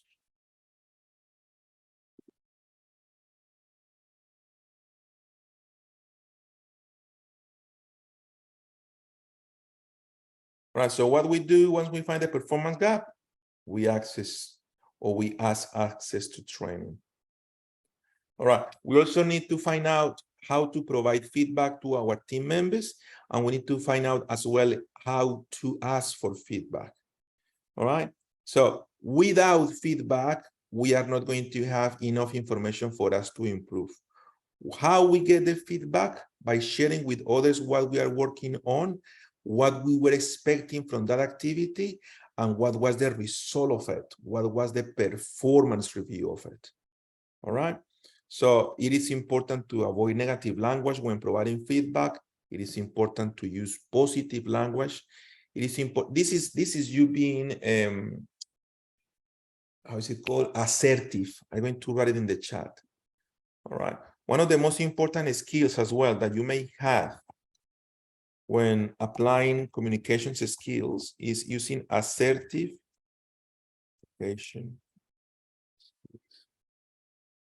Anyone can give me an example of this? What is assertive communication skills, or an example of assertive communications?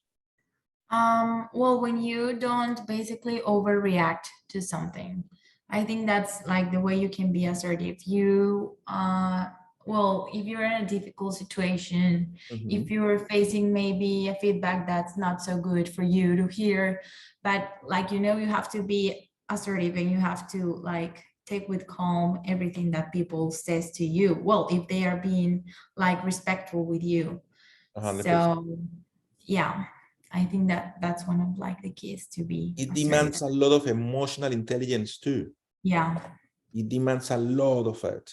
Some people, especially in Australia, you will find out like a lot of professionals are very, very good when it comes to emotional intelligence.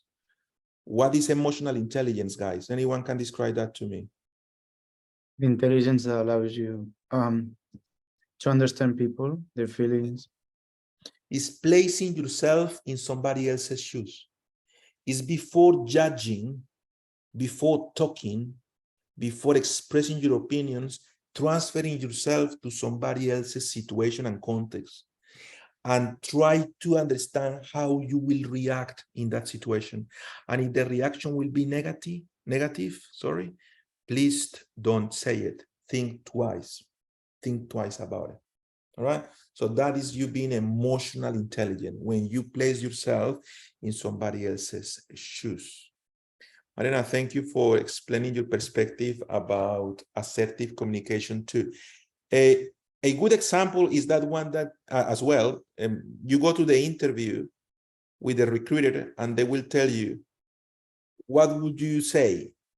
A glass of water that is half full or a glass of water that is half empty? Have you heard about this before? What is assertive communication? Half full or half empty? Half full. Half full, exactly right.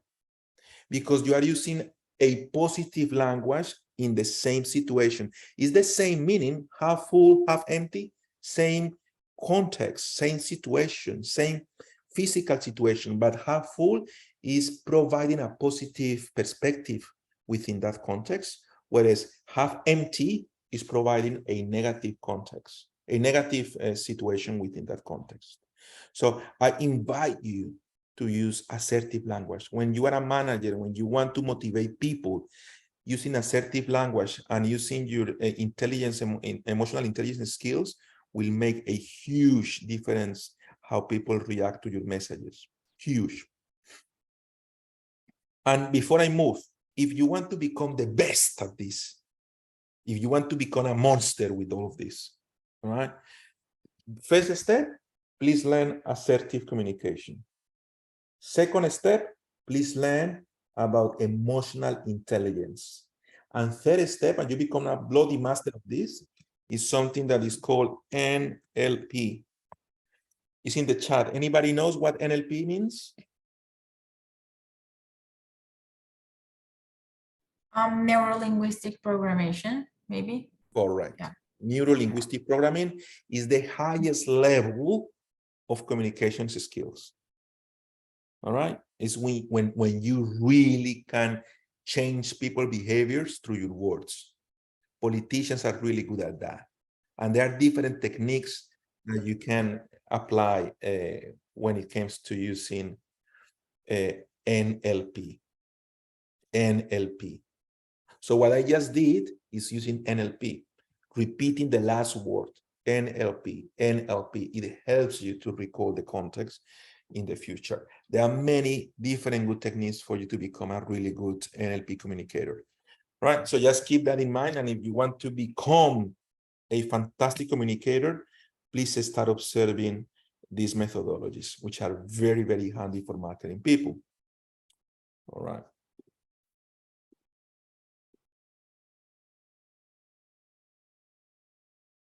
All right, let's go to the next slide.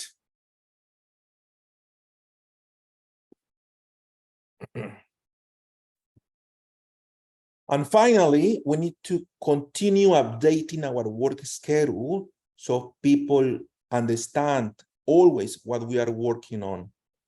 A lot of companies, they use, like morning meetings, and they call them stand-up morning meetings. All right, for everybody in the team to know what each individual is working on.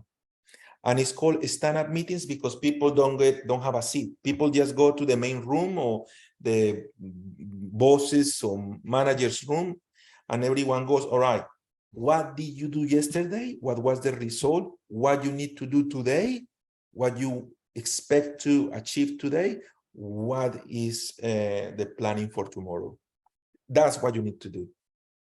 That's what you need to do. If you can encompass, you can communicate what you did yesterday, what was the result, what you need to do today, and what you expect at the end of the day, and what are you planning to do tomorrow. It means that you have a 360 view of your work responsibility. And some people can do this. And that's why managers, sometimes they will confront you and they will ask you these kind of questions. What you did yesterday, what are you going to do today? What is the plan for tomorrow? If you can answer this, you are in the right pathway when it comes to developing personal work priorities. All right, when you can answer that, you are in the right pathway to understand how to develop more skills when it comes to personal work priorities.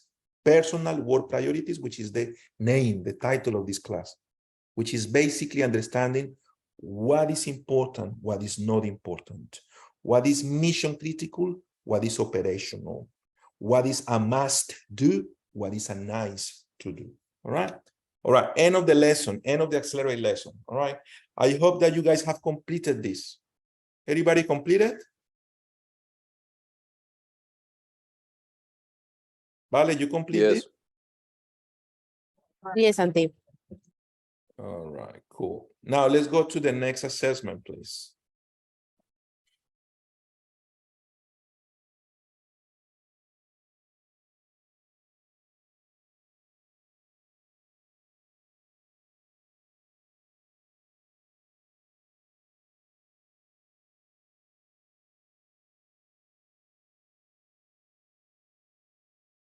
All right, let's do the online quiz, please, quickly.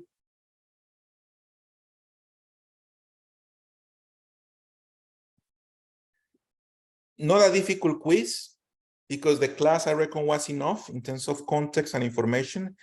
I will be dividing the group in 3 small groups, and I want you guys to work in small teams to complete that online quiz. So if you are watching this recording later on in the future, don't worry, it's a very, very simple quiz. I will be dividing the group in 3 subgroups. Please join the group that you will be invited to.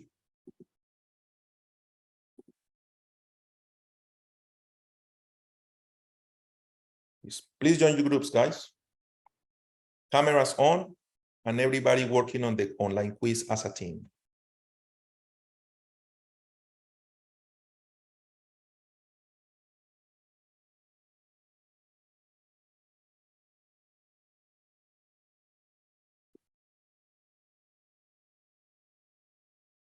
Natalia, please join your group.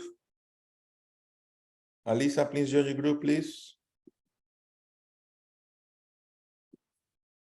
Natalia.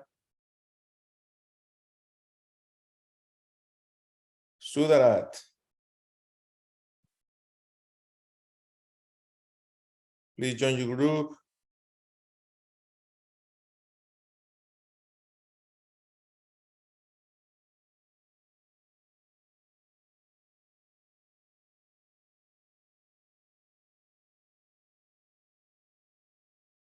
Hello, Santi. Again. Hello. I think my internet. What happened? I don't know. Internet when I take off the headphone, internet offline. Okay, that's good. No worries. Let me just place you in one Okay. of the rooms. Okay, and can I go to work? Yes, yes, you can go. If you need to go now, go. That's fine. Sorry, teacher, but happened something with my connection and I lost the connection. Can I put again in the group? Sure. Thank you. Join it now. Maria Eduarda. Maria.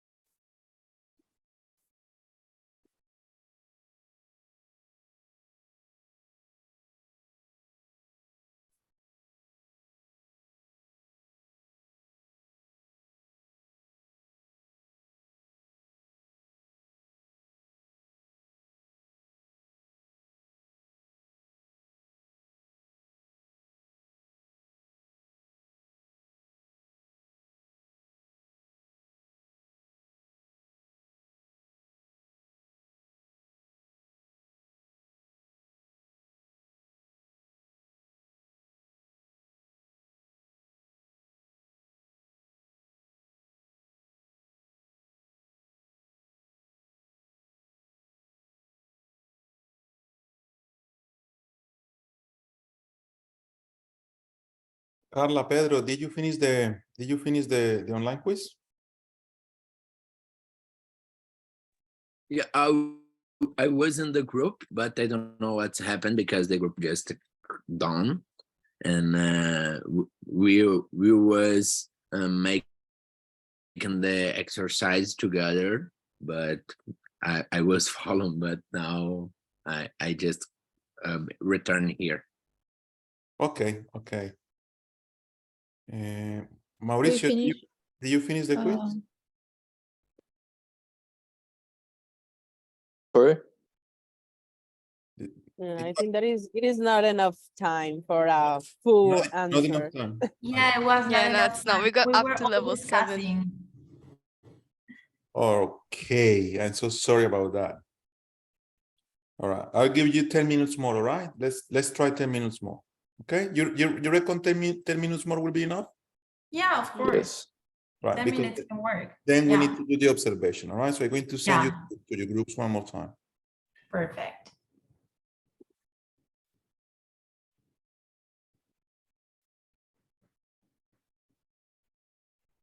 Join your groups.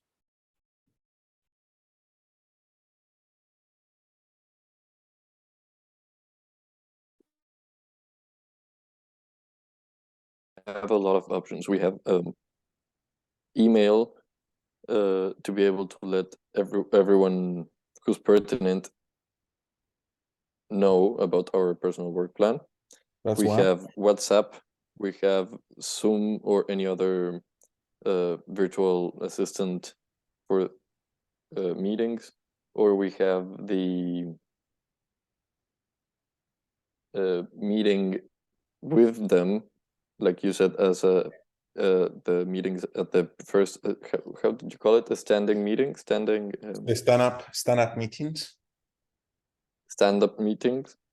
Those are just a few of the ways I think we have to communicate the plan. We just Right. have to So the decide which one. the answer may vary, but in that first part, you need to select one option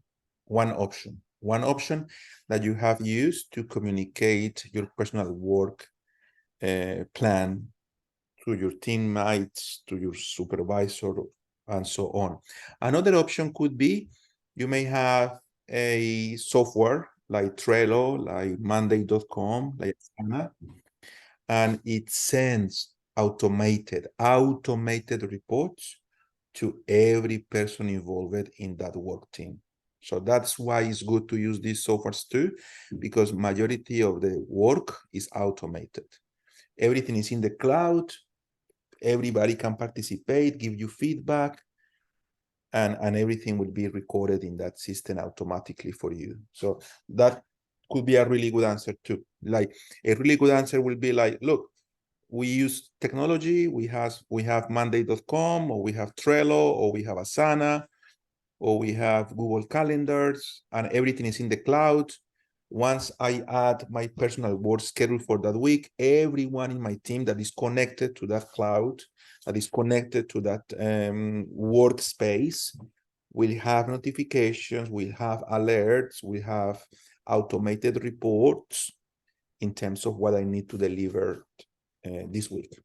All right.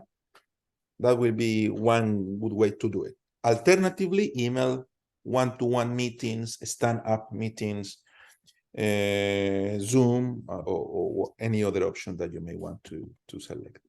Number 2, how you have monitored your own performance. So how do we monitor everything in business? What is the keyword?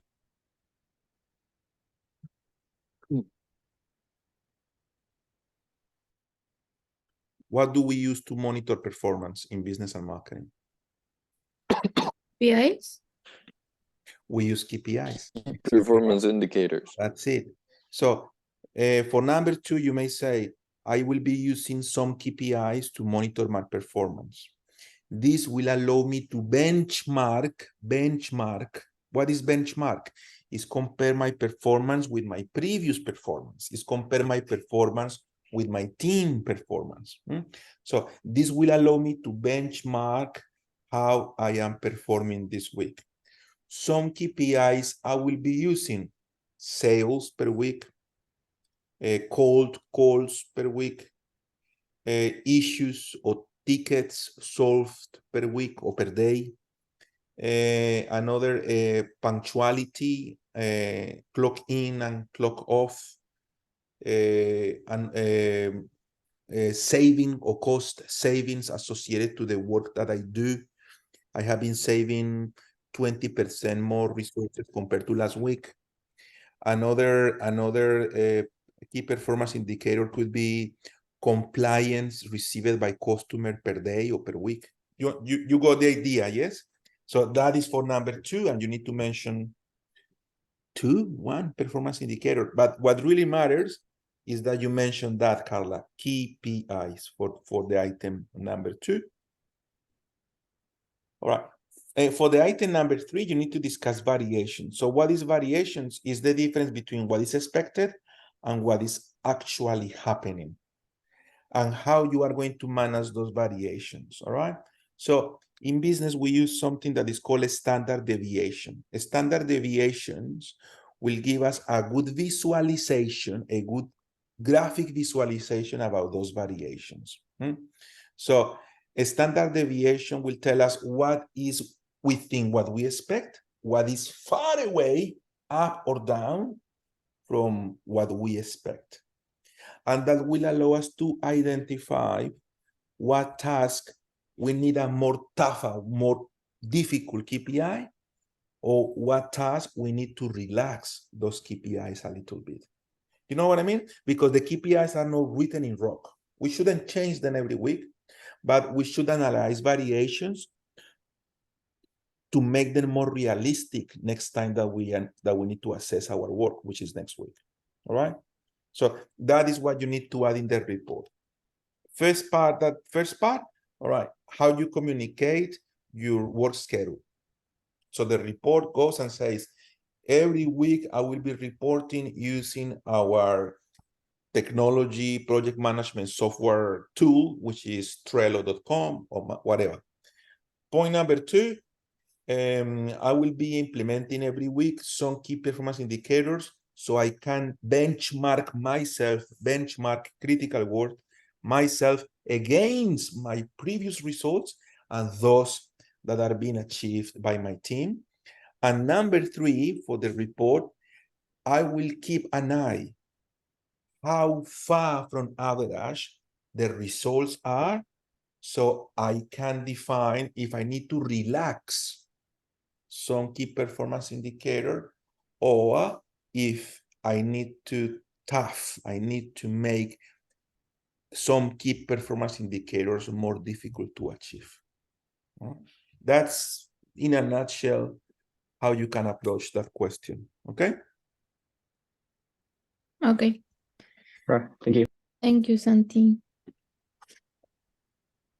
Thank you very much.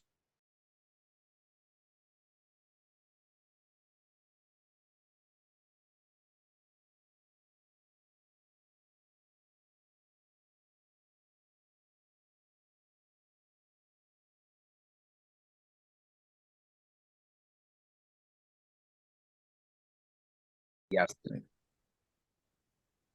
Volvemos. This one. Miss Collins. Oh, this is the place where they do the La Fiesta Yeah. Latina. Every Thursday, and it's free. But today it's they are hosting in a terrace rooftop. I don't know. I don't remember the rooftop's name. Una fiesta latina. But Oye, Latina. who's going to dance like a Latino? I don't think that. But like a Colombian reggaeton, that would be No, fine. but trust too. me, But it's full of you- Colombians. That will be hard to find a partner you to dance. Vale, what do you think? No, it's full of Colombians here. So every place that's a Latin party, basically is like, wait, No, what the I fuck? I know. There's a lot of Colombians, but you know, I don't want to. Oh, that's David De Gea. What the Yeah. hell? Why? What the fuck? What are they doing there? When? the fuck? Oh, it was a year ago. do you like soccer, bro? Of course, football. Football, I'm a yeah. football. Yeah, but you're just soccer because Yeah, the footy. football here is like a furry. Yeah, Footy, shit. Yeah. no, that's different. It's Footy. the AFL. Here, the footy is AFL. Yeah, Yeah, that's it's a only little a different football. because So we are fans of in my football, job, you know, the traditional stadium. football. Well, I'm a huge fan of football, not footy. Yeah. I don't know a heck about AFL. I want to learn, but I don't know anything about that sport, you know? I know about football, not the soccer, footy here. No, but footy is shit. I don't like it. Guys, sorry have to to What interrupt. is your I have what to is go your and you see. haven't Guys, sorry to haven't- interrupt you. Quiz done? You have completed it? Yeah, quiz done. Beautiful. Question number 7. One was not too difficult. The plan? Well, we had to think about it, and because all of us have different opinions, Yeah. but we at the end we agreed like one answer, but we just paraphrase it. All right, cool. That's But it good. was long. Santi, That's why we. That was the most sorry, I important. have a question. The observation, this is like the part where we, this is like an auto evaluation, right? 100%. Like So, we can do it later because we already did like the quiz, the main quiz. yes, and the observation has to be done individually anyway. We will Yeah, never, right. we will never do the observation in teams. Yeah, right. Whereas the online quiz, that is something that we can do in groups, no problem. But the observation is how you have skills and knowledge to match that criteria. So Yeah. the observation is personal. You need to answer, yes, Santi, I have skills and knowledge to plan work schedule. I will be using technology like Monday.com, blah, blah, blah. So you need to reflect on your own skills and knowledge and give me evidence. That is important. Give me evidence that you have that skill, that knowledge. Evidence like, for example, Santi, I have subscribed myself to Asana. And I have been testing the free account for the first 2 weeks to see how I feel. Or Santi, I'm testing Monday.com. I have downloaded the application in my phone, and this is a photo of it. You know what I mean? Need to provide that evidence. Or Santi, look, I don't like software like that. I am very old-fashioned, and I use Excel, and I have, like a graphic that will tell me how I need to divide my time, resources, for the next couple of weeks, and that's how we operate. No problem. But and this is a screenshot, or this is a link to that spreadsheet, whatever. Or you can tell me, Santi, there is a good video. There is a good video that I found in the internet, which is describing this particular item, this particular question, and I agree with that video. I believe that is a good way to manage my work schedule. Or you can say, Santi, this is a video that I found in YouTube, and I disagree.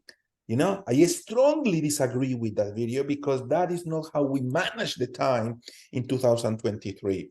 How is it possible that this video is telling people that they need to take notes and keep an agenda or something on paper? I don't know. And you have a different opinion about it. Just by you giving that opinion, what you are doing is demonstrating that you know about that very topic. So yes, the observation assessment is the most important assessment of all of them. If there is one, believe me, if there is one assessment that I actually need to read, to sign, to make sure that it's perfect, is that one. Because that is the summative assessment of the marketing qualifications, which means that is the last one that we do, and it's taking in consideration how was the lesson, how was your participation, how was your attendance, how was your online quiz, and then I will say, you know what, this student, yeah, good, has done what needed to be done, can move to the next unit. All right, we will not have enough time for that observation today, guys. But Santi, I have a question. I still cannot sign this application. Yeah, so now I got I'm trying to like a lot of time, and I just take video of or like we learning. Oh my god. All right. So have you tried loading the application in a computer? Yes, everywhere already. Yeah. It doesn't work. Yeah, I think maybe you had to put my Gmail or something like that, because I can't sign with any account. Like, All right. Kanla, you know what you need to do? You need to get a one-to-one meeting with me. Do that. So we do that. It should be an issue. I don't know. But if nothing is working, we need to solve it. So send me an email, please, and we get a one-to-one meeting to fix that as soon as possible. Is that okay? all right. All right. Thank you. I'm going to close the rooms now, okay?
And Yathun, I have sent you a new email with a new invitation. Check it out.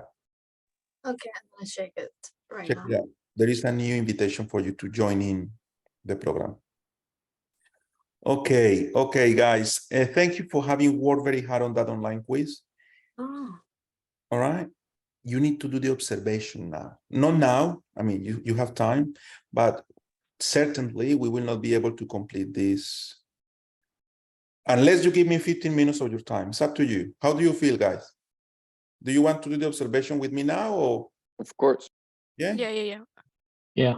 All right. Let's. We still have 10 minutes, so yeah. Let's try to do this. All right. Cool.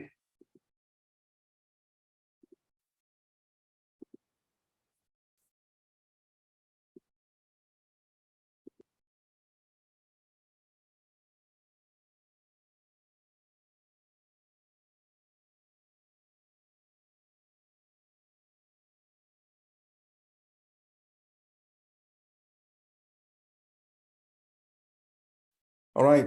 Item number 1. Do you have, remember, you need to read this as do I have. So do you have the skills and knowledge to identify task requirements? So for you to identify task requirements, what you need to do? For you to identify task requirements, what you need to do, guys? First of all, you need to find out, what is that? I would say to demonstrate a skill or ability to understand the objectives of the project. And then really good, fantastic way to answer this question, by the way. I need fantastic. You need to say before I identify the task and the requirements to complete those tasks, I need to know what is the specific objective that I want to achieve once I complete all those tasks that are related to that objective. That will be fantastic. So basically, it's knowing the vision and the mission of the business, of the company. Great, because that is telling me that you understand everything from the top, from a higher level, which is what is the vision of the company. That vision, of course, is divided in 4 very specific objectives that together create the vision. The specific object, the actions, the task, the bottom level, all these individual tasks together, they will accomplish the specific objectives. All these specific objectives will accomplish the vision of my company. Fantastic. Fantastic. That's one extraordinary way to answer that question. A more normal way, a more standard way to answer that question is, all right, for me to identify what are the requirements of the task that I need to complete, I can ask my manager. I can read reports. I can ask colleagues that have done before that particular task in the company. Also, I need to find out what resources do I need to complete that task, all right? And what is the expected time frame, the duration, the expected duration to complete that task. I want you guys to remember this always. When we talk about activities, we need to discuss what is the budget that we have to complete that activity, the money. What are the resources, technology, hardware, human resources that we have available to complete a task? And what is the time frame, 1 day, 2 weeks to complete a task? Don't forget about that. This is good for life. Every time that you are, encountering a task, ask yourself, what resources do I need to complete this task? What time frame do I have available to complete this task? What money or budget I have available to complete this task? All right. Imagine that your car is broken. Your car is broken. You need to fix that car because it's broken. So how much money you have to fix that car? What resources you have available to fix that car? You have a friend that is a mechanic, or you don't have a friend that is a mechanic, or there is not a mechanic shop in your city. You need to travel to a different city. All right. And what is the time frame that you have to fix that car? Is it 1 week because you need to work? Is it 1 year because you don't need the car, you use public transport? Every time, please guys, that you find a task in front of you, ask yourself, time that I have available, resources that I have for me to complete, to manage that task, what money or budget do I have to complete that task? That is the secret for that particular question. You got it, guys? Yep. Yes. All right. Thank you. Vale, no worries. Guys, if you need to go for any reason, I haven't called the attendant. So I haven't called the attendant, so you need to let me know in the chat, okay? But if you need to leave, of course, you can leave. I mean, we have been doing this for 3 hours. I just want to help you guys to finalize the assessment. That's it. Santi, you will stay how much longer, like today? I don't know. The class is over, in terms of duration, this is it. I don't know how tired you are. I just don't want to abuse your time. Because I need to go to work, but at the same time, I need to schedule a one-on-one meeting with you if we can, but I don't have like my work hours scheduled for next week. So yeah, I don't know, how can we do that? Send me an email, and we just do as we did the last time that we met. Perfect. We organize this and we talk as long as we need to talk, no problem at all. All right. But after this class, I can't do it because I finish exhausted after the class. I need a little bit of time to recover myself, but you know what I mean? But let's try to complete the assessment quickly. I know that sometimes I extend myself too long. All right, but for question 1, I just need you to have the skills and knowledge to identify task requirements. For question 2, do you have skills and knowledge to identify your own accountabilities? So, and remember, for you to identify your own accountabilities, you need to know what is the job description, what is the role that you play in the company. So for question number 2, it's all about you saying, Santi, of course I know how to identify my accountabilities. Of course I know how to identify my responsibilities. And for me to do this, I need to read my job description. And if I don't have a job description, I ask my manager to provide to me my job description. Is it clear what is the job description, guys? Is what you read when you go to seek.com.au and you read what you need to do. That is the job description. That is extremely important in business and marketing. We need to know what is our role, what are the rules of the game for us to play the game.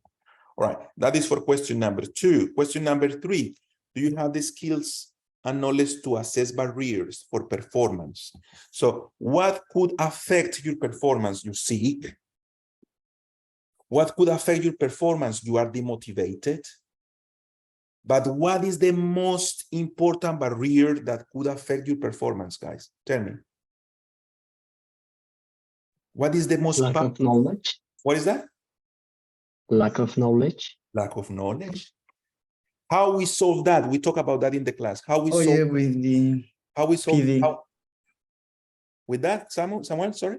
Training. PD, professional development. PD. Professional development. And that's what you need to write there. You see, everything in the observation assessment is something that we discussed at some point in the class. So, of course, yes, I have barriers, lack of knowledge, I am demotivated. How you solve that? Through professional development. My company will provide professional development. If my company does not provide professional development, I search professional development in my own. Beautiful. Question number 4. Do you have the skills and knowledge to develop a personal work schedule? We talk a lot about this. Yes, because I use technology. Monday, Trello, Asana, Google Calendar. Or yes, because I use Excel spreadsheet. And I have Monday, Tuesday, blah, blah, blah, and the hours, and I do a graphic that will tell me what is important. Most important things are red, neutral yellow, and something that I can do next week, green, just to give you an example. But you need to talk about the technologies, you need to talk about Excel, you need to talk about how you do this at practical level. All right, question number 5. Do you have the skills and knowledge to communicate your personal work schedule to the team, to relevant personnel? So you say, yes, of course I do. Santi told me in the class that one of the most important things is us talking to other people in the company what we need to do that week. Remember that I told you that? I was very insistent with that. I told you guys, talk. Tell others that you're busy. Tell others that you have a plan. Tell others that you are organized. Tell others that you have meetings. So that's what you need to say in question number 5. My teacher told me in the class how important it is to tell others what is my work schedule. And now this is what I will do. If I go to work, I will tell people, guys, nice to see you. This week I will be working on visiting a client. Wednesday, I will be searching for a new supplier. On Thursday, I will be attending to a professional development seminar. On Friday, I will be fulfilling a report that I need to send to management. You know, that's it. That's it. All right. Question number 6. Do you have the skills and knowledge to monitor your own performance? So how do you monitor your own performance? Who knows the answer to this?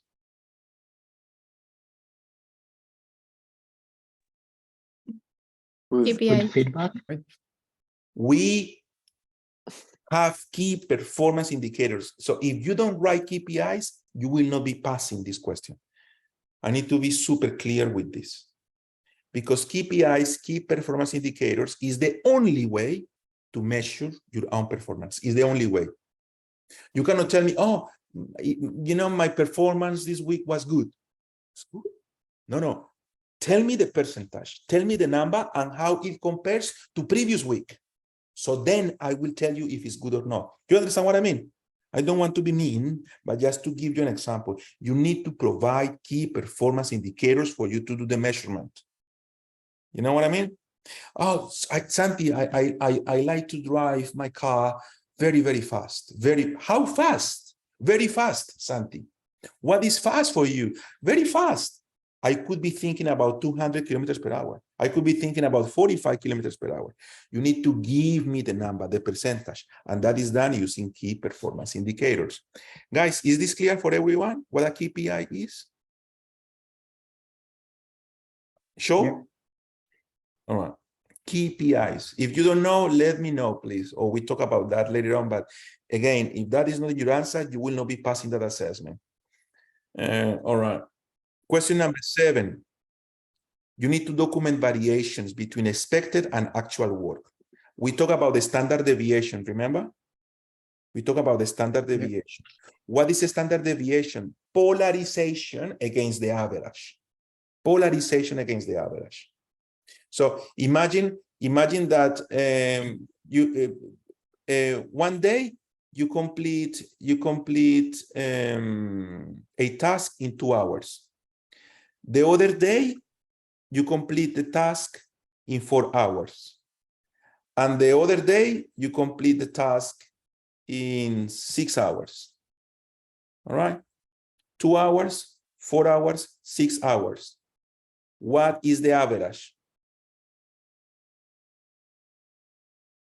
Oh, What is that?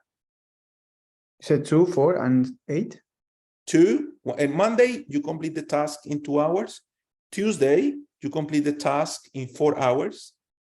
Wednesday, you complete the task in 6 hours. What is the average time that you use to complete a task?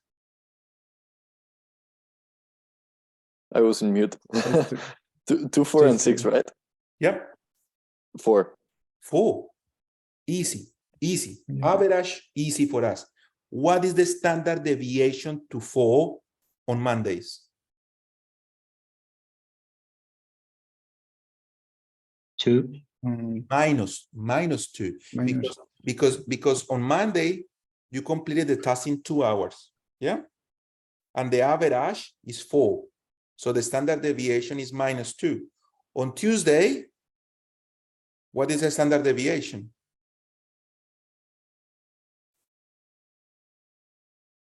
0. 0.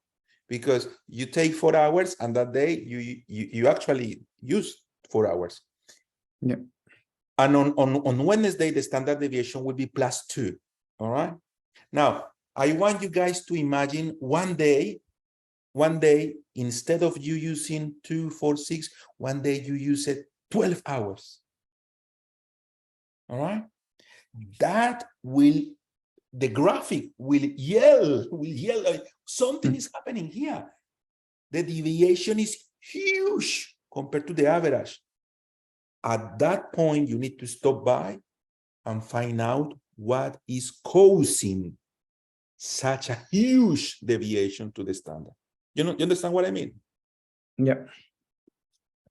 That is critical because depending on that analysis, you need to tune, right word, the key performance indicators for your work performance. All right. So that's how you document it. You document, for number 7, you document variations between expected and actual work by applying statistical methods like average and standard deviation. And you can give me an example like the one I gave you. Question number 8, do you have the skills and knowledge to seek and evaluate feedback? Yes, I do, Santi. I understand that if I want to have a 360 view of my work performance, there is nothing wrong. There is nothing wrong asking colleagues, asking my manager, how can I do things better? There is nothing wrong about asking colleagues how you complete your daily task. What process do you use? What methodology, what software are you using? Because it seems like it is working pretty well at your end. And I want to be a good employee and I want the company to keep growing. You are doing a job in a more efficient way than myself. Please tell me how you do it. That is what you need to tell me in question number 8. That seeking feedback is okay with you. That finding from relevant stakeholders how they do, how they evaluate their work is something that we all should do. All right. Stakeholders. What is a stakeholder? Is anyone that is interested in the same project, in the same task that you are interested. Good. Question number 9. That's this. Do you have? Remember, you need to read this like, do I have the skills and knowledge? Skills, practical, knowledge, theory. Skills and knowledge to analyze variations between expected and actual work performance. Yes, now I know that for me to analyze the expected versus the actual work performance is critical. Why? Because that will allow me to finesse, to tune, to change, to rethink my working days, my key performance indicators, my set of responsibilities, the size of my team, the budget that I have available, the time frame that I have available to complete my task. All right. Those variations will allow you to analyze everything that is related to task completion, the budget that you have, the team and resources that you have available, the budget and the time frames. You may end saying, of course, I am not completing I am not fulfilling the key performance indicator, but it's because 2 days is not enough for me to complete this huge task. I need 1 week. So we need to change the KPI. Good example, you are market competent in that question if you say something like that. Question number 10. We need to update the personal work schedule. All right. Yes. And change that personal work schedule if something more important arises. Yes. So what you can tell is, Santi, look, I update my personal work schedule twice a week. And if I need to change my work schedule, I do that online, which is connected to the cloud, and that will send an alert to all my team that my schedule has changed, that my agenda for the week has changed. All right. I know how to manage technology. I know how important it is to use the cloud for everyone to be informed. You guys understand what I mean by the cloud? Yeah. Yeah. Yeah. Good. Yeah. Important. It's not more console based. That is what IT does nowadays. It's not about connecting computers. It's about allowing employees to be connected to a common cloud, a common intranet. Guys, that is it. You need to do that. Easy unit. Like starting next week, things will become a little bit more tougher, but this one, no problem. That's why it's just 1 week.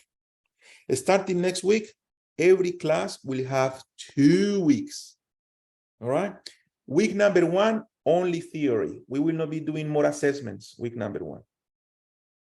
Week number 2, no more class, only working hard, completing those more difficult assessments. Is that clear for everyone? Okay. Yeah. Beautiful. Yes. Guys, Yes, fantastic. Just give me 5 more minutes because I need to call the attendance. And then that will be it for today.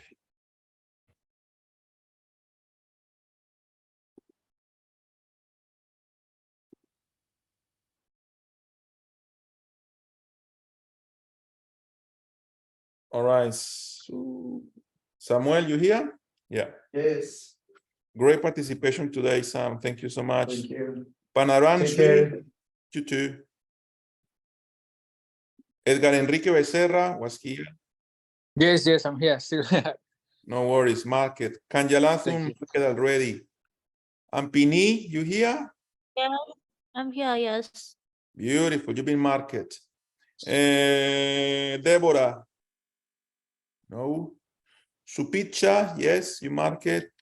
Yeah. Angela, no here. Fernando, you here? No.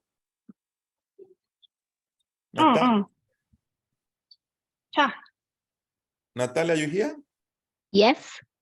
Okay. Itzayana, Yes. Vanessa, Sebastián, Yes.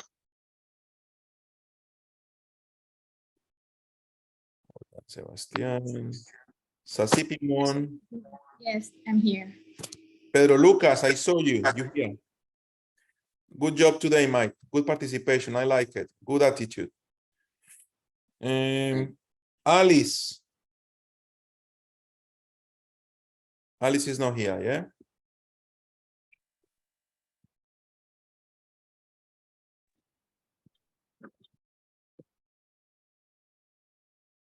Teacher, Yeah? can you phone? Which one? Alice, you here? Yeah. Or no? Alice Lins Ferrante Canovas? No. Okay. All right. Eddie, Sarisa, Isabel, Santiago. Alisa. I'm here, Eri Mayra. Eddie, well done. Okay, Eddie, you've been Yeah, marked. thank you. Thank you. See you next week. Santiago Girawan. Girawan, you're here? Yes, I'm here, teacher. Well done. Thank you. See you next week. Alisa, Sabrina, Valeria, Alonso. Yes, Alisa here. Alisa, muy bien. Yeah, Sabrina. Sutida, Yori. Yes, Sutita. Yes, thank you. Sutida, good one. Thank you, Sutida, for coming. Jordi, Jessica. Kunjapun. Mariana. Yes, I'm here. Thank you. Who is here? Sorry. Me, Mariana. I'm here. Okay, Mariana. Thank you so much. And Shopaka. Thank you. Have a great day. You too. Okay. Teacher, Shopaka Pin Pakdi, please. What is your name? Shopaka. Okay, done. Mark it. Thank you so much. Bye, Mauricio, teacher. See you next see week. you. Okay. Nelson.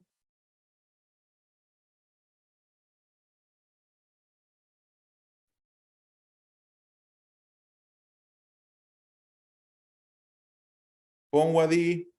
I'm here, teacher. Thank you, Thank Ponwadi. you. Good job today.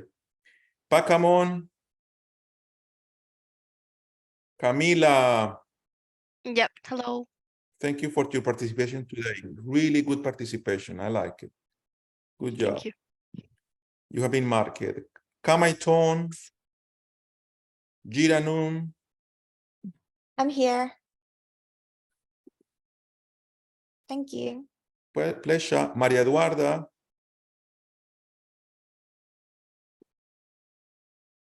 Okay, guys, thank you so much for those attending. And Okay, Santi, have you marked me? Show me. Thank you for today. See ya. Thank you. Teacher here. Santi, In the um, did Guys, you thank you, mark Mauro. me? Mauro, we organize a meeting next week, okay? Of course, but did you mark me for today? Yes, I did, man. I didn't mention your name, but I marked you. Okay. And as well, Cindy Lorena. Cindy Lorena Prieto? Yes, you didn't tell my name. Okay. Let me check.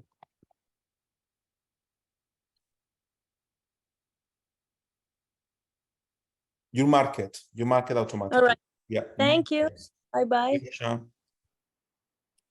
Okay, guys. Thank you so much. I will see you next week. Yep.